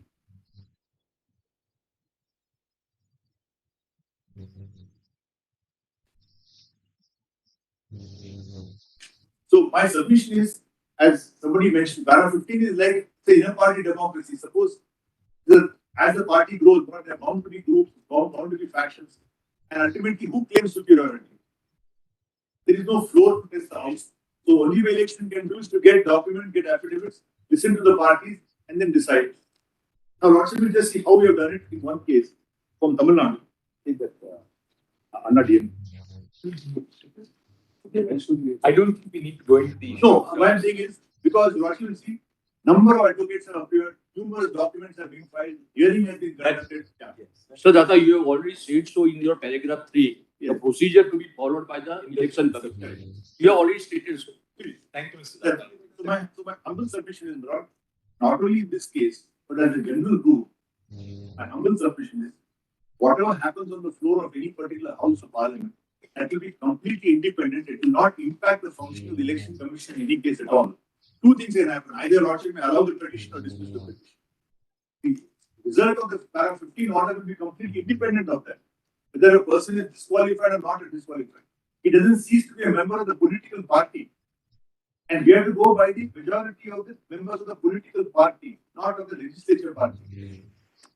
The impact of friends will be on the legislature party, but not on the political. Yes. Thank you. Thank you, Mr. Lata. Yes, Mr. My very friend is right. These two 10 schedule and para 15 operate in different silos. Then he's right. That's what your lordships have to decide.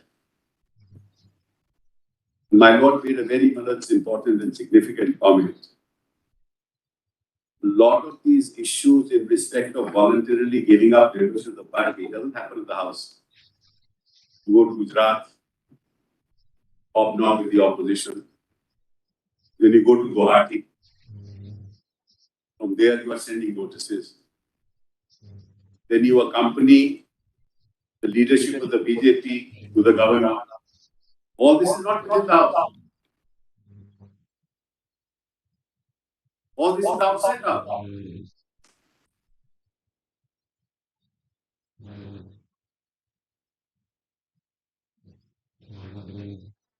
And the speaker will have to consider, for the purposes of coming to the conclusion, whether we are voluntarily giving up membership of the party, not the house. It is because of that that you are disqualified in the house.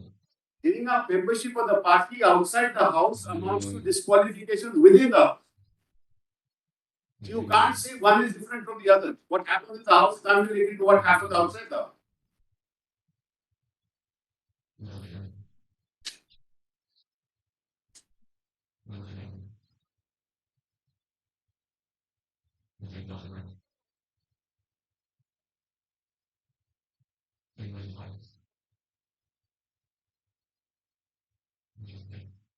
And the election commission can't say, I'm not concerned with any of that.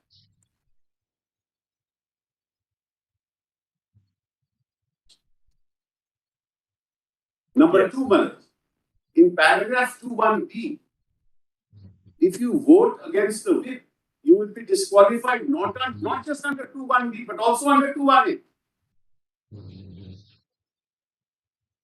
Once you violate the whip, Manoj, not only have you expressed yourself that you are voting contrary to the whip, you are also saying, I'm no longer a member of your party, but I'm not bound by your whip.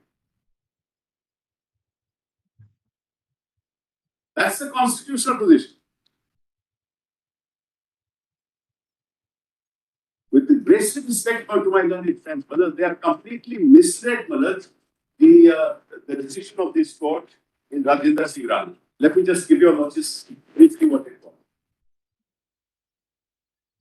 Of the BSP. Joint hands with the Samajwadi.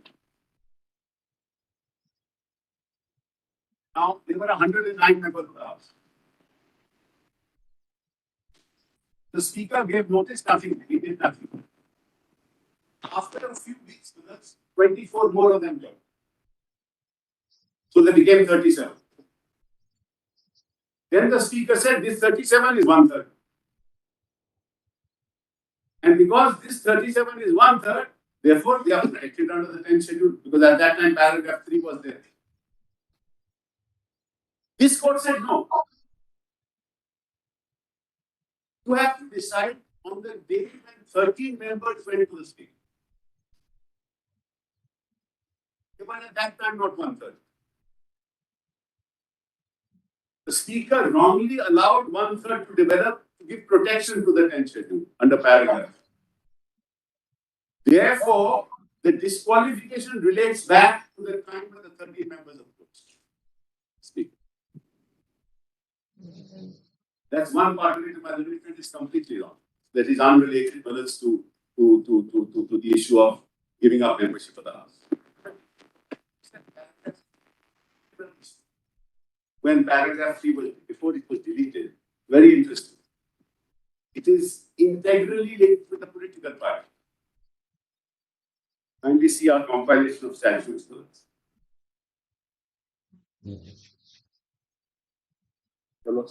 To the paragraph 3. You can read it out, Mr. Sorry. He says not given to the court. Sorry. That's okay. And it's not in the footnotes. Otherwise, normally it's in the footnotes. I'm of also the- looking at the but, footnote. I didn't this see that there was. footnote doesn't have it actually. I'm sorry, I No, mean, that's all right. Just be it. where a member of a house makes a claim that he and any other members of his legislature party constitute the group representing a faction. And you see whether the correlation of this with paragraph 15, which has arisen as a result of a split in the original political party. It's 115 of their combination. Have a look at that. Better one as we did. You can. And such group consists of not less than 1/3 of the members of such legislature party. He shall not be disqualified. So what does it say? A member of a house should claim that he and any other members of his legislature party constitute the group representing a faction which has arisen as a result of a split in his original political party. So when the speaker decides in the paragraph 3, Rajinder Singh Rana says, merely because you make a claim is not enough. The speaker will have to prima facie decide that there has been a split in the original political party. So it's not a question only of the legislature. And that is reflected in paragraph 37, 36 and 37. You just read 37 because that's why I wasted time with it.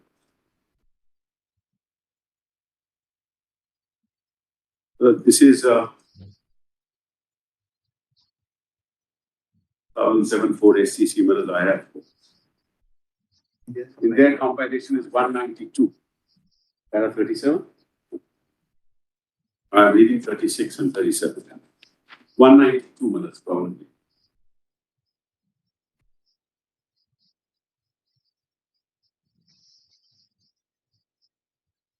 So 219, my lords.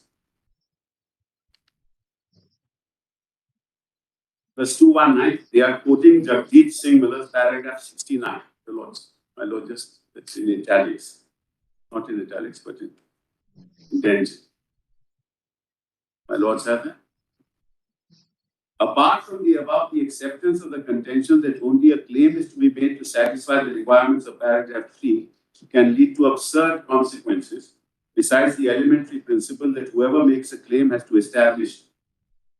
It will also mean that when a claim as to a split is made by a member before the speaker, so as to take benefit of paragraph 3, the speaker, without being satisfied even prima facie about the genuineness and bona fides of the claim, has to accept it.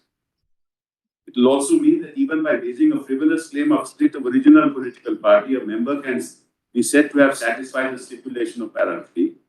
The acceptance of such a broad proposition would defeat the object of defection law, namely to deal with the evil of political defection sternly.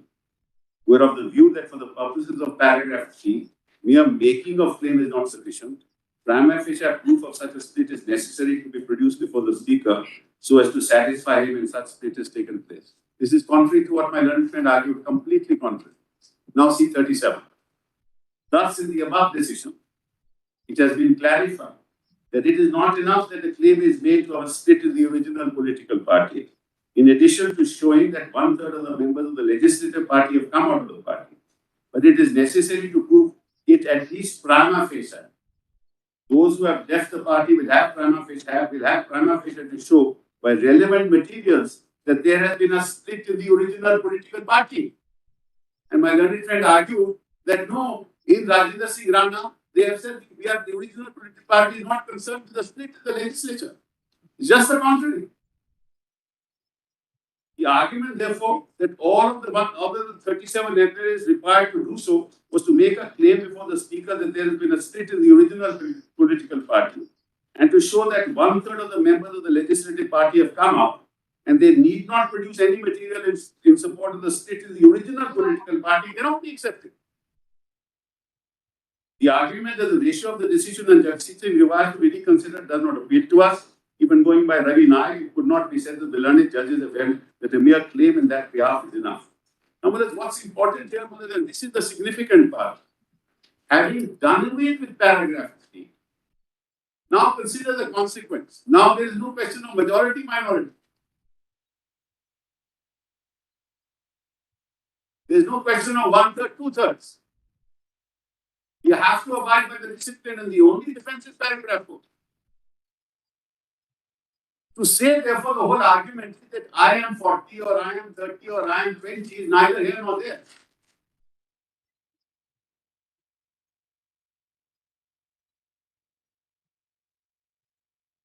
For the purposes of the 10th schedule, this is irrelevant. So what has happened is, I am the party, I am the Shiv Sena. I am recognized by the Speaker of the Shiv Sena. You are members of the original political party who are represented in the House. You have done an act contrary to, in collaboration with others belonging to the opposition party, done acts which amount to voluntarily giving up membership of that party.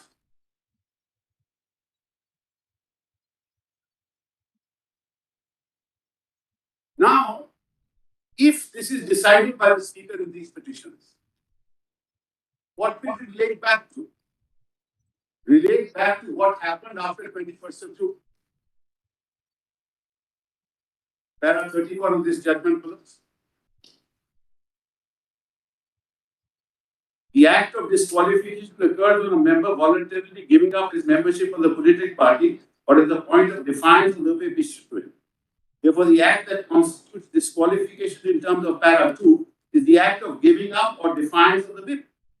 The fact that the decision in that regard may be taken in the case of voluntarily giving up by the Speaker at a subsequent point in time cannot and does not postpone the incurrence of disqualification by the act of the legislature. It will therefore relate back. Now, if it relates back to us, then it will relate back to what happened between the 21st of June and thereafter. What the Election Commission is seeking to do is to decide the status of the party, so-called party, on 19th of July. But what will happen on the 19th of July thereafter has nothing to do with what's happened before. Because what has happened before is that they have given up the membership of the party. Let's ask the question, a very important question that we threw him out of the post. But let's see our head. Volume 2.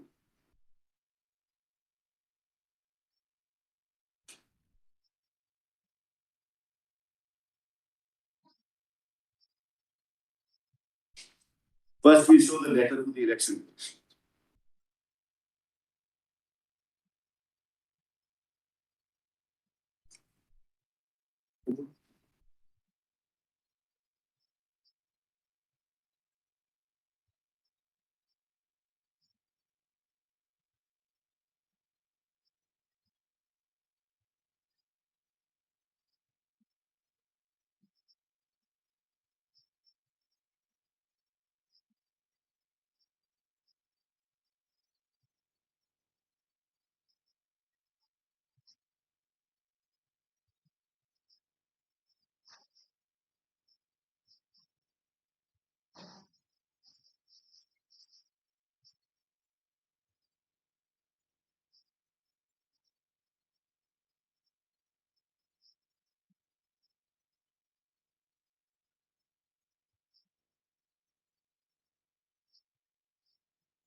Now, let us kindly see the letter we wrote to Sindhya on the 30th of June. It's much before 19 July. At page 321. Convenience compilation. Volume 2, page 321.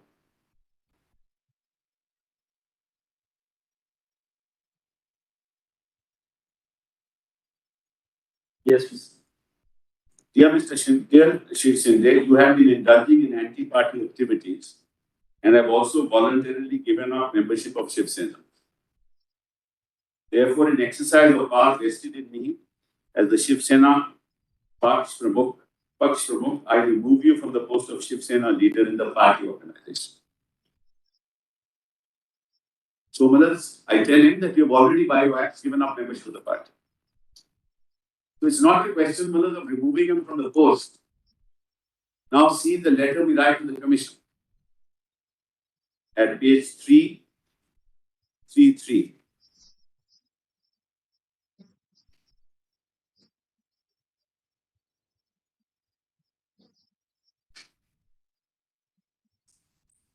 This is on the 1st of July. Yes. Second paragraph.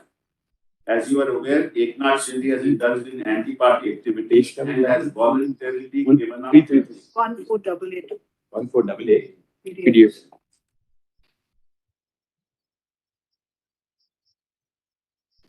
As you are aware, Shri Eknath Shinde has indulged in anti-party activities and has voluntarily given up membership of Shiv Sena. Consequently, he was removed from the position of Shiv Sena leader in the party organization set up by Shiv Sena Paksh Pramukh Shri Uddhav Thackeray in terms of party. Just to mention that he was not an elected member in the party organization. He was nominated by the leader. Uddhav Thackeray is the president of the party from 1990 to 1923. I still remain the president of the party. Even now. Sorry, 2018 to 2023. As per the records of the election commission. So I remove him. He was a nominated member. I remove him. I tell the commission and I tell him that you have voluntarily given up membership of the party. So it is my case, Malas, that he is not even a primary member of the party.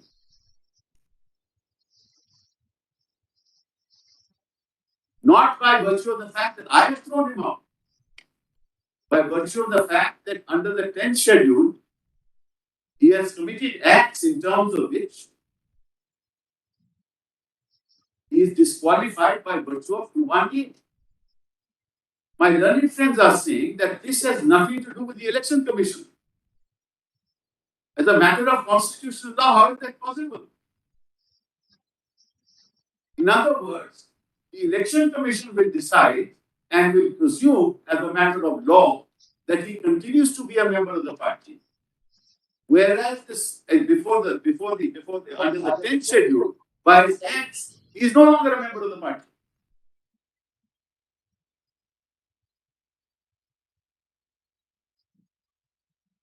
So, Manas, how is that possible to say that no, these are two different cycles?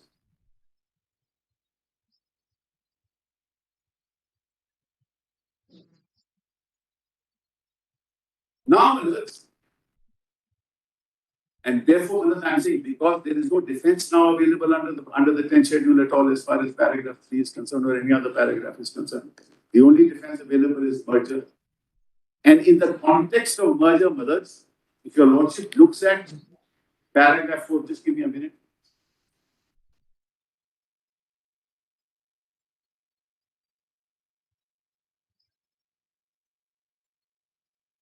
Very interesting.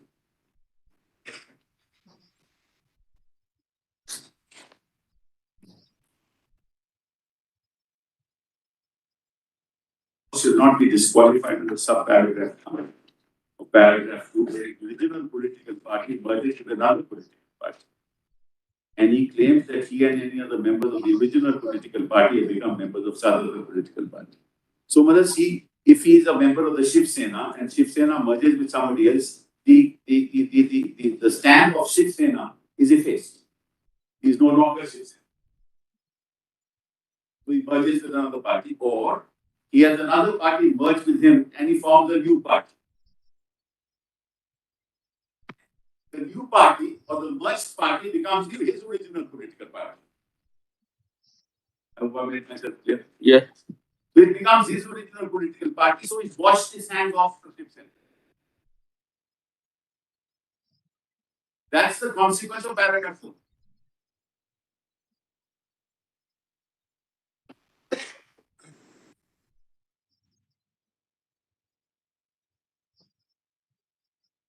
then he can't maintain a petition under paragraph 15.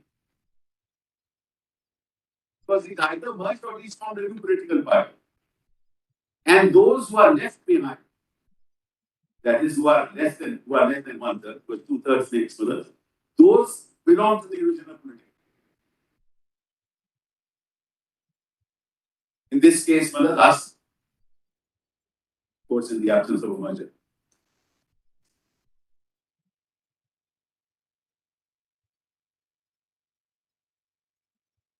So, therefore, the nomenclature of the original political party, which was attractive when they were first elected to the House, they've lost that in the paragraph. Now, see what my learned friend read. He said, please read the last part. For the purposes of subparagraph 1 of this paragraph, the merger of the original political party of a member of the House shall be deemed to have taken place if and only if not less than 2/3 of the members of the legislative party concerned have agreed to such merger. Naturally, because we are now talking about formation of a new party. Therefore, you are no longer the original political party. This will take a bit of time, but I'm not happy. Mr. Sibal, you can conclude your argument. No, you are in rejoinder council. They have argued for this. No, that cannot be tit. No, that cannot be tit for tat that he has taken 2 hours. Cited certain fragments for which I. All right, you again, Mr. Sibal, you can deal with the judgments. You can tell us what the point of distinction, what we've been noting along is you go along and what the point of difference is. I have no problem. I can finish it. Now, therefore, now let's come to paragraph D. Paragraph D of Okay. Our Mr. my colleague Maninder Singh cited paragraph D of our petition. Okay, the ground. Ground. Ah, yes, the grounds. What your prayers. What I was saying is there are certain judgments that have been cited which are wholly inapplicable.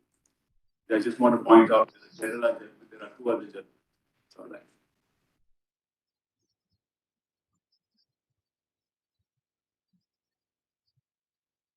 Read the whole paragraph. No, Let's read the whole paragraph. ground D of ground page 8, right? Because and children.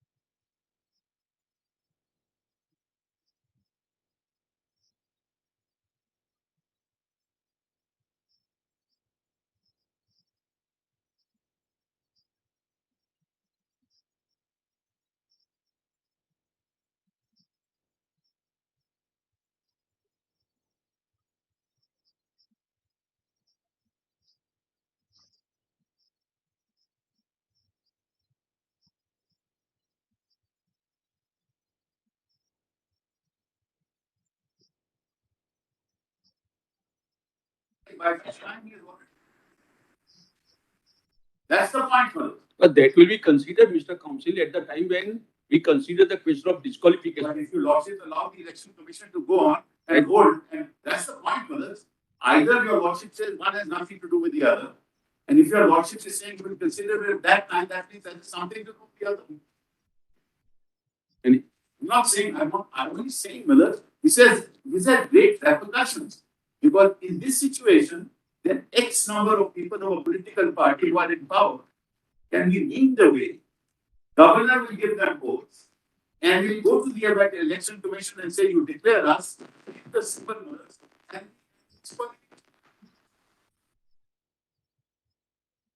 that's the consequence, which is sought to be prevented by taking away the third paragraph 3 of the 10th schedule. The whole purpose of taking away paragraph 3, let's not have these splits.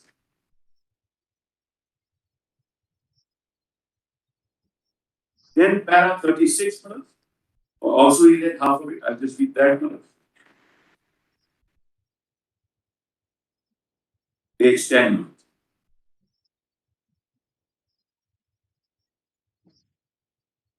On the contents of paragraph 24 to 32 are denied. It is submitted that clearly claiming the support of a majority of SSLP cannot be looked at in isolation.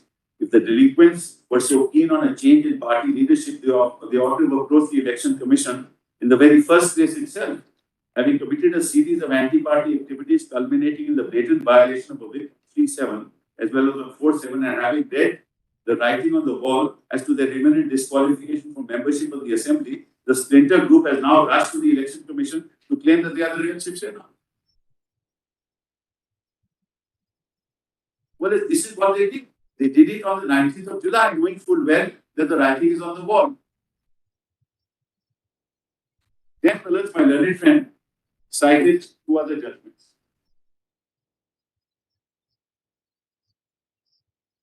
Whereas Kerala judgment, where there was no disqualification.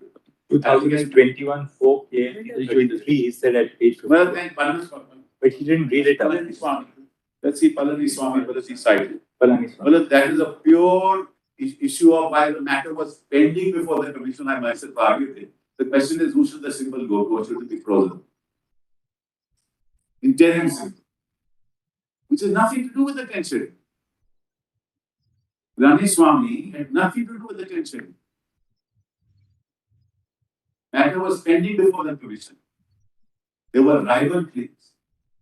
And the question was, who should get in the interim symbol? What has that got to do with this issue? The third judgment my learned friend cited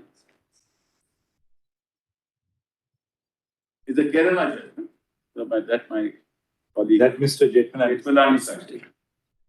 He didn't cite. Para 4, He really just gave us a citation. He has no doubt. No, he said that this is the Para first time the court has decided. Page 51. he Yes, said. now I just note para 6 of that judgment says, the learned single judge has also failed to appreciate the fact that even when the writ petitioners claim that rival groups exist in the party and their group is the party, no petition under the 10th schedule has been preferred. It's not a case of the 10th schedule at all. Para 6 at page 172, 3 minutes. Para 6. At page 173. Yes. It's not a case of any application also for disqualifications.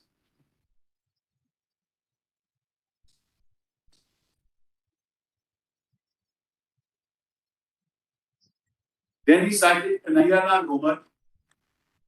Now, Kanhaiyalal Umar, brothers, it is a writ petition challenging the power of the commission under the symbol law. The violations of the symbol law. What has that got to do with disqualification? That's Kanhaiyalal.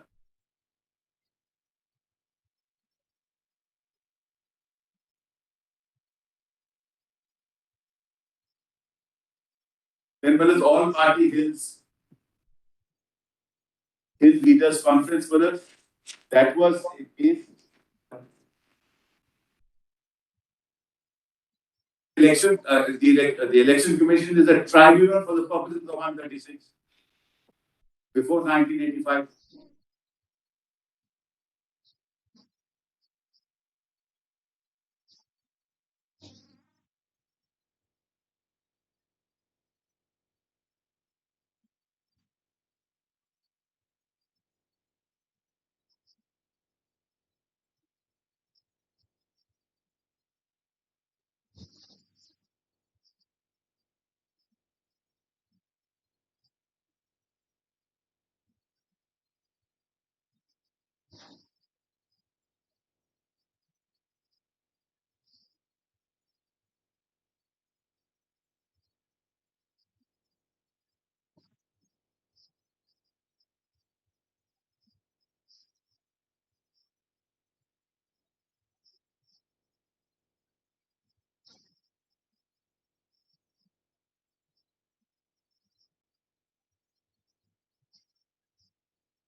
Yes. Now let us kindly see what the notice of the commission is to us.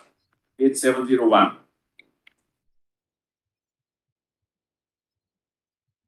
Compilation of this document, volume 2.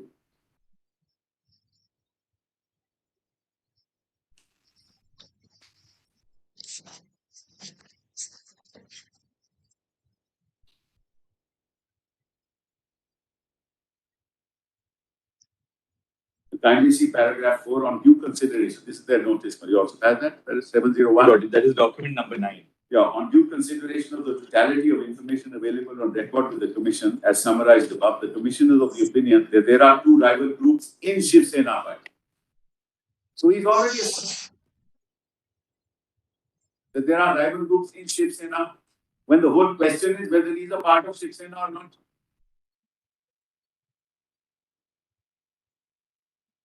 One led by Uddhav Thackeray and the other led by Eknath Shinde. So you assume this, Madam, on what basis do you assume this?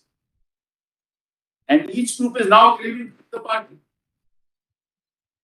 That's not my thing. I am saying he's no longer in the party, he's voluntarily given up. How does he, on what basis does the election commission come to that? Assume that fact. Matters require substantive. Now see next paragraph. In order to place both the rival groups on even keel, but this is very strange. Both the rival groups on even keel. Where does he get that from? So what the election commission is doing is, I don't care what's happening under the 10th schedule. I'm not bothered what's happening as an interim measure. Because it's about a few paragraphs. Yes, we've got that. On page 3. Meanwhile, as an interim measure, the time granted by the Deputy Speaker of the Assembly to the petitioners or other similarly placed members of the Legislative Assembly to submit their written submissions up to today by 5:30 is extended to 12/7/2022. Correct, Malad? Now see Kyoto Holo. Para 110. The argument is he gave us 2 days time. He gave us 2 days time. Natural justice. That's the argument. Therefore, this court extended it. Now let us see the order. See Kyoto Holo. Para 110. Order is in the teeth of 5 the constitutional bench of this court. Then the government was stopped. Then we came to court that look, the consequences of this is the government will topple. Then the judge said on 29th, but it is all subject to what we will decide. What does Kyoto say? I read it. No need for Kyoto. In view of the limited scope of judicial review, it is available. 6.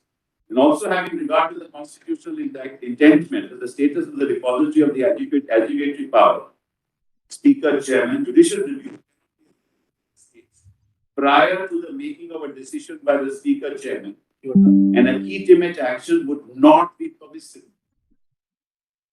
nor would it be permissible at an interlocutory stage of the proceedings. Exception will, however, have to be made in respect of cases where disqualification or suspension is imposed during the pendency of the proceeding. And such disqualification or suspension is likely to have grave, immediate, and irreversible repercussions and consequences. There is no power to interact the proceedings. It is only after the decision is taken that you can challenge it. That's the constitutional judgment. So where is the question of coming to court and saying you gave me only 2 days notice? Wait for the decision of the Speaker, you challenge it. The result was, because the court extended it for X number of days, the government toppled. And then we came to court and said, we said, in fact, I remember I had told the court that this is what's going to happen tomorrow, which is simple, why do you worry? We have passed an order saying everything is subject. Now they are saying it doesn't matter. And what is inner party democracy? I have not understood. Inner party democracy in the context of 10th schedule means what? That you can topple any government you want to topple by joining hands with the opposition. It makes no difference. Inner party democracy is in the context where you are continuing to be a member of the party, not with anti-party activity, and air your grievances within the forum of the party. inner party democracy doesn't mean that you violate the 10th schedule and say I have the right to violate it. And this is inner party democracy that's been given up. So this concept of inner party democracy by violating the 10th schedule, not going to the organization, staying in Ahmedabad and Guwahati, doing acts outside the house, and then going to the election commission on 19th of July when you've done what you had done and joined hands and formed government and will become a chief minister. And then you say that, look, as far as I am concerned, the election commission will not decide. But in fact, if this is the law, I think it bodes ill for the future of elected governments in this country. That's Thank you. Thank you, Mr. Davis. Yes, Mr. Yes, Dr. Samir. I'll give it in point form. What is the crux of the case? Or the nature of the phrase voluntarily giving up our membership of the party. Whereas in actual practice, 90 if not 95% of acts or omissions coming under 21A relate to activities outside the house by the very nature. 3 examples out of hundreds. Going and was bashing the party or abusing it outside. Going to a rival party and accompanying them for a topic. Indeed, going to the governor with a rival faction. Now, all of these have nothing to do with what you are doing inside the house. Voting or not voting in a trust board, voting or not doing this, etc. A very important judgment of your lordships had occasion to consider it. I'm going to only 5 minutes. Ravi Nayak. Before I cited the book, out 1994, supplementary to SCC 641. Ravi Nayak was said that, and this is practical, no person comes and says, I have defected. Well, it's been given to your lordship. Kindly appreciate the nuance of this clause. Nobody ever says, there is no case that says, I have done anti-party activities or I have defected. He says speaker can infer. The word is infer. The operative word on which Ravi Nayak is based is, it is inferred A and B by conduct. That's the heart of the principle. Just read para 11. Just that.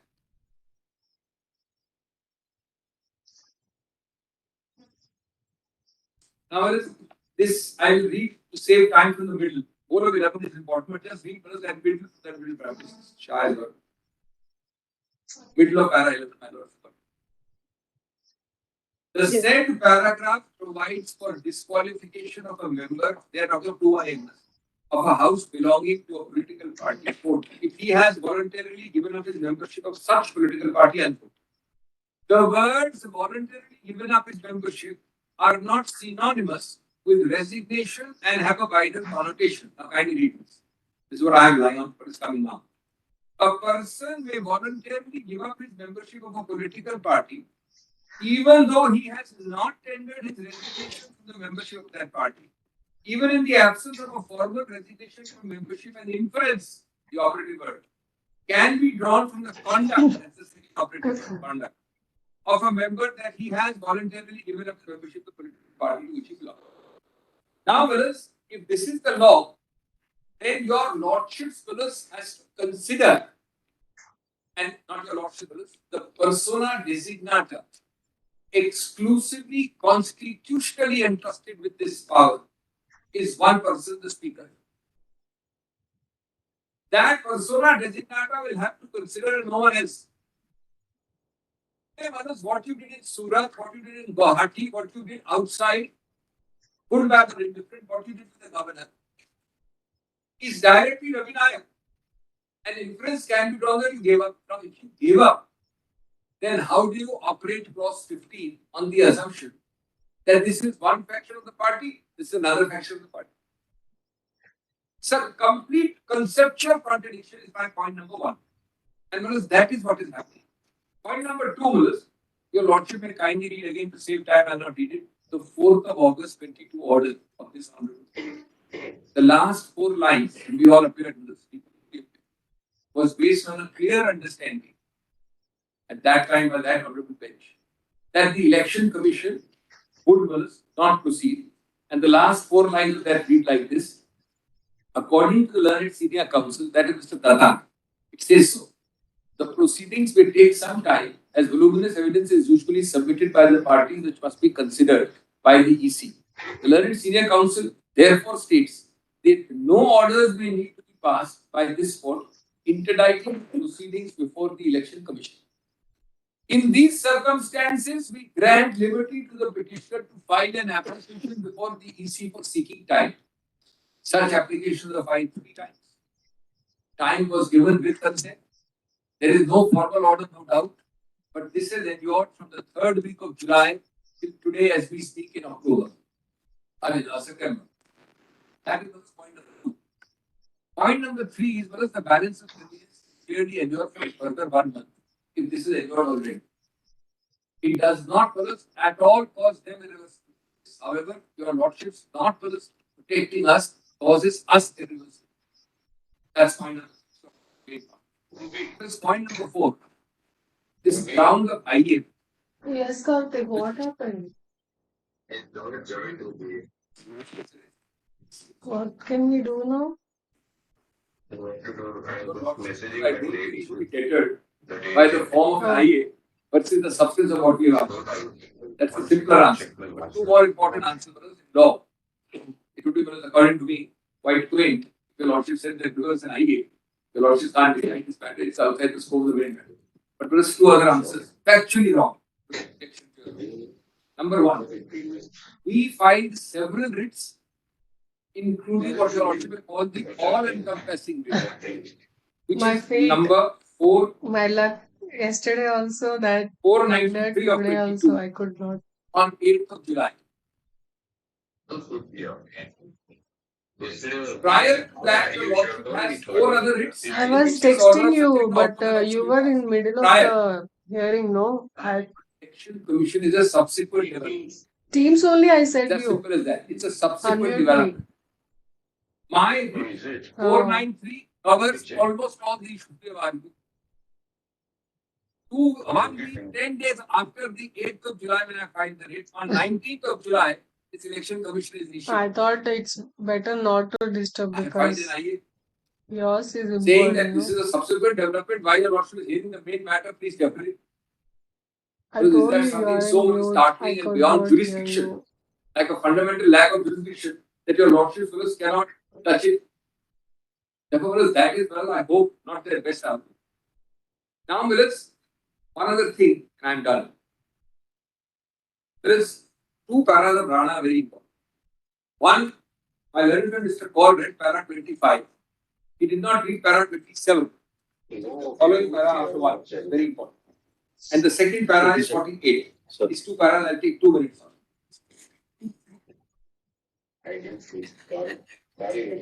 It's okay. I have seen you talking, but I thought it's My okay. learned friend Mr. Kaur read the sentence.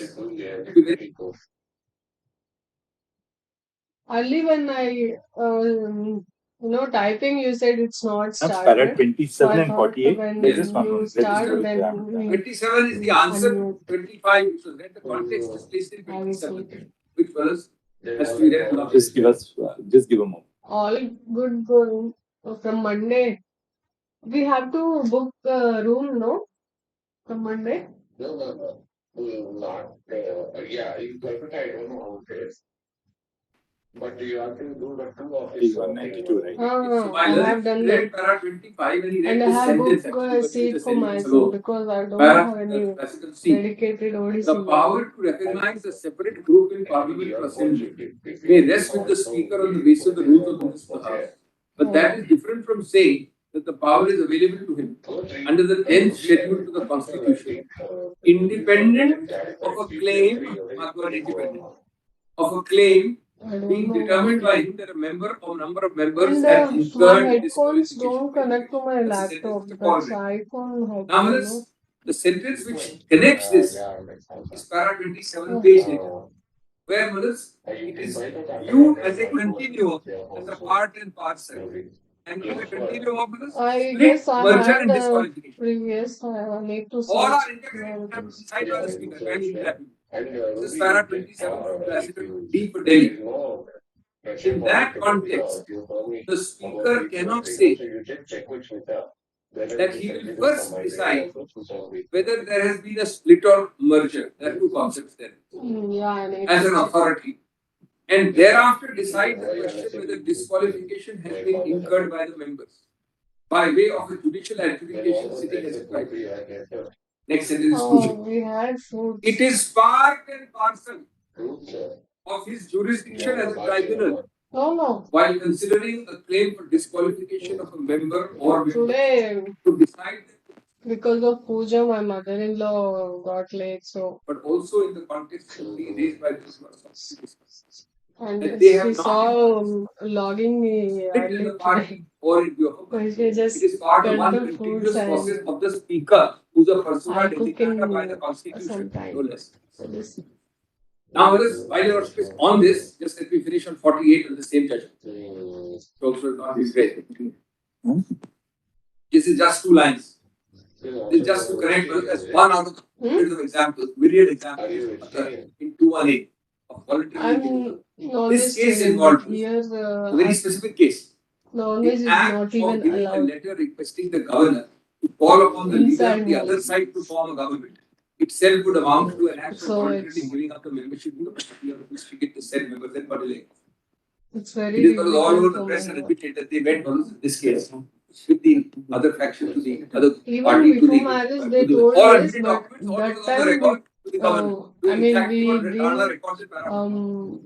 My fifth point think was like this, this much you will that feel. your lordship Because is not cited. allowed, not even allowed inside, even if you order I make bold to say, outside, I checked with Mr. Dev, you can't eat very it meticulous at on this home. subject. You have to 10 eat times at I've told you. stairs or Not one single case. I repeat, that fire lordship recorded my exit door. rather broadly where and I'm wrong working. Not I one don't feel single good. case So I don't eat where it. the interaction and interplay between a disqualified or disqualified entity matter Oh in a God. symbols case. Not one case. I can't put it more widely than that, but I'm open to challenge on that. From that follows point number 6. One case is cited, which is Kumar, etc. 1985 or SCC 628. Just don't the citation are not taken off, just don't the difference. The only case cited is 1985 or SCC 628, where para 1 notes that this is They a don't challenge give any intimation. We are not going to join and all. for one. Number 2, no issue arising in that case of disqualification. Very careless, no then.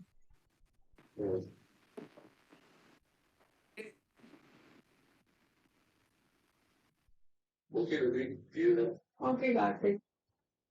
Now we have the 10th schedule. What was the 10th schedule in a descriptive manner saying now we have 10 schedules, that's para 10. That one para becomes the springboard, erroneously and wrongly, of citing that case suggesting that there is an interaction between the symbol's jurisdiction and disqualification. Nothing whatsoever. It's a completely inapplicable and irrelevant citation for this subject. May I end by saying, after thanking our Lordship for giving us time, that if the party, if there is, why, Lordship, kindly go back to the origin. Why did the 10th schedule use 2 broad words? Actually, this intra-house issue was the whip issue normally. Of course, it can apply beyond the house also, I'm not saying, but I'm saying that that was the focus. They deliberately and consciously used a very much wider concept.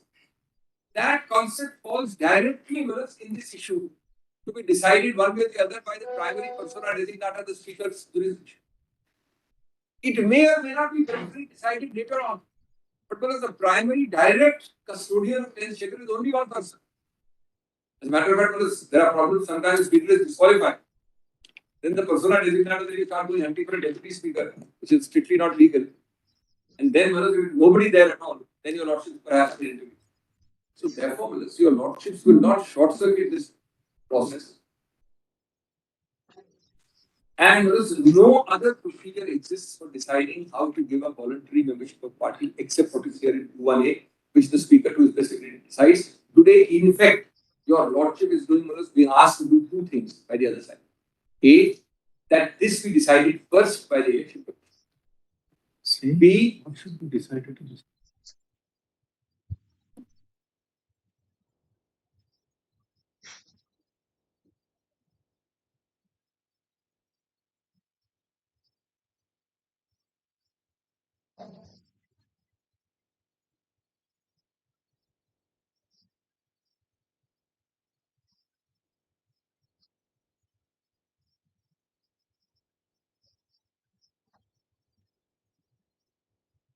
decide it first is what your lordship is told. I will let the EC decide it first. B, well as the nature of what is a political party minus them or with them will be decided first, and thereafter the nature of the party is decided by the state. But just one submission for your lordship's kind consideration. Only on Kyoto Holo. No, it cannot be, Mr. That was Kyoto Holo. Mr. Bijoyner was cited. Just one second. One sentence. 1 second. Perhaps Kyoto Holo said that while a show cause notice by a speaker is issued, no judicial review will lie till a final decision is taken. And that's why they are saying we ought not to have come at the stage when a notice was given to us on the 27th and then the order was passed. We came relying on Navam Rebia, which said the speaker cannot proceed with the matter. A constitution bench of this court had said the speaker will not initiate, continue, or proceed. So the issue was completely different, and their 32 is actually contrary to Kyoto because they are seeking this court to transfer all the jurisdiction of the speaker and decide it. And Mr. Sibbal presumes that we are disqualified and the EC today cannot be approached. All right. First issue. Yes.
We have heard Mr. Kapil Sibal and Dr. Abhishek Singhi, then counsel appearing on behalf of the petitioners in support of the application for stay proceedings before the Election Commission. Mr. Neeraj Kishan Paul and Mr. Maninder Singh have appeared on behalf of the private contesting parties. Mr. Tushar Mehta, then Solicitor General has appeared on behalf of the Governor. Mr. Arun Detta, then Senior Counsel, has appeared on behalf of the Election Commission. Next. We've heard the. Sorry. Oh, yes, Mr. K. What's your forgot me? I'm so sorry. No. Quite forget. No, not at all. Apologies. Having heard the Learned Council, we direct that there shall be no stay of the proceedings before the Election Commission. The IA seeking stay shall accordingly stand dismissed. Very grateful. Extremely grateful. It is allowed.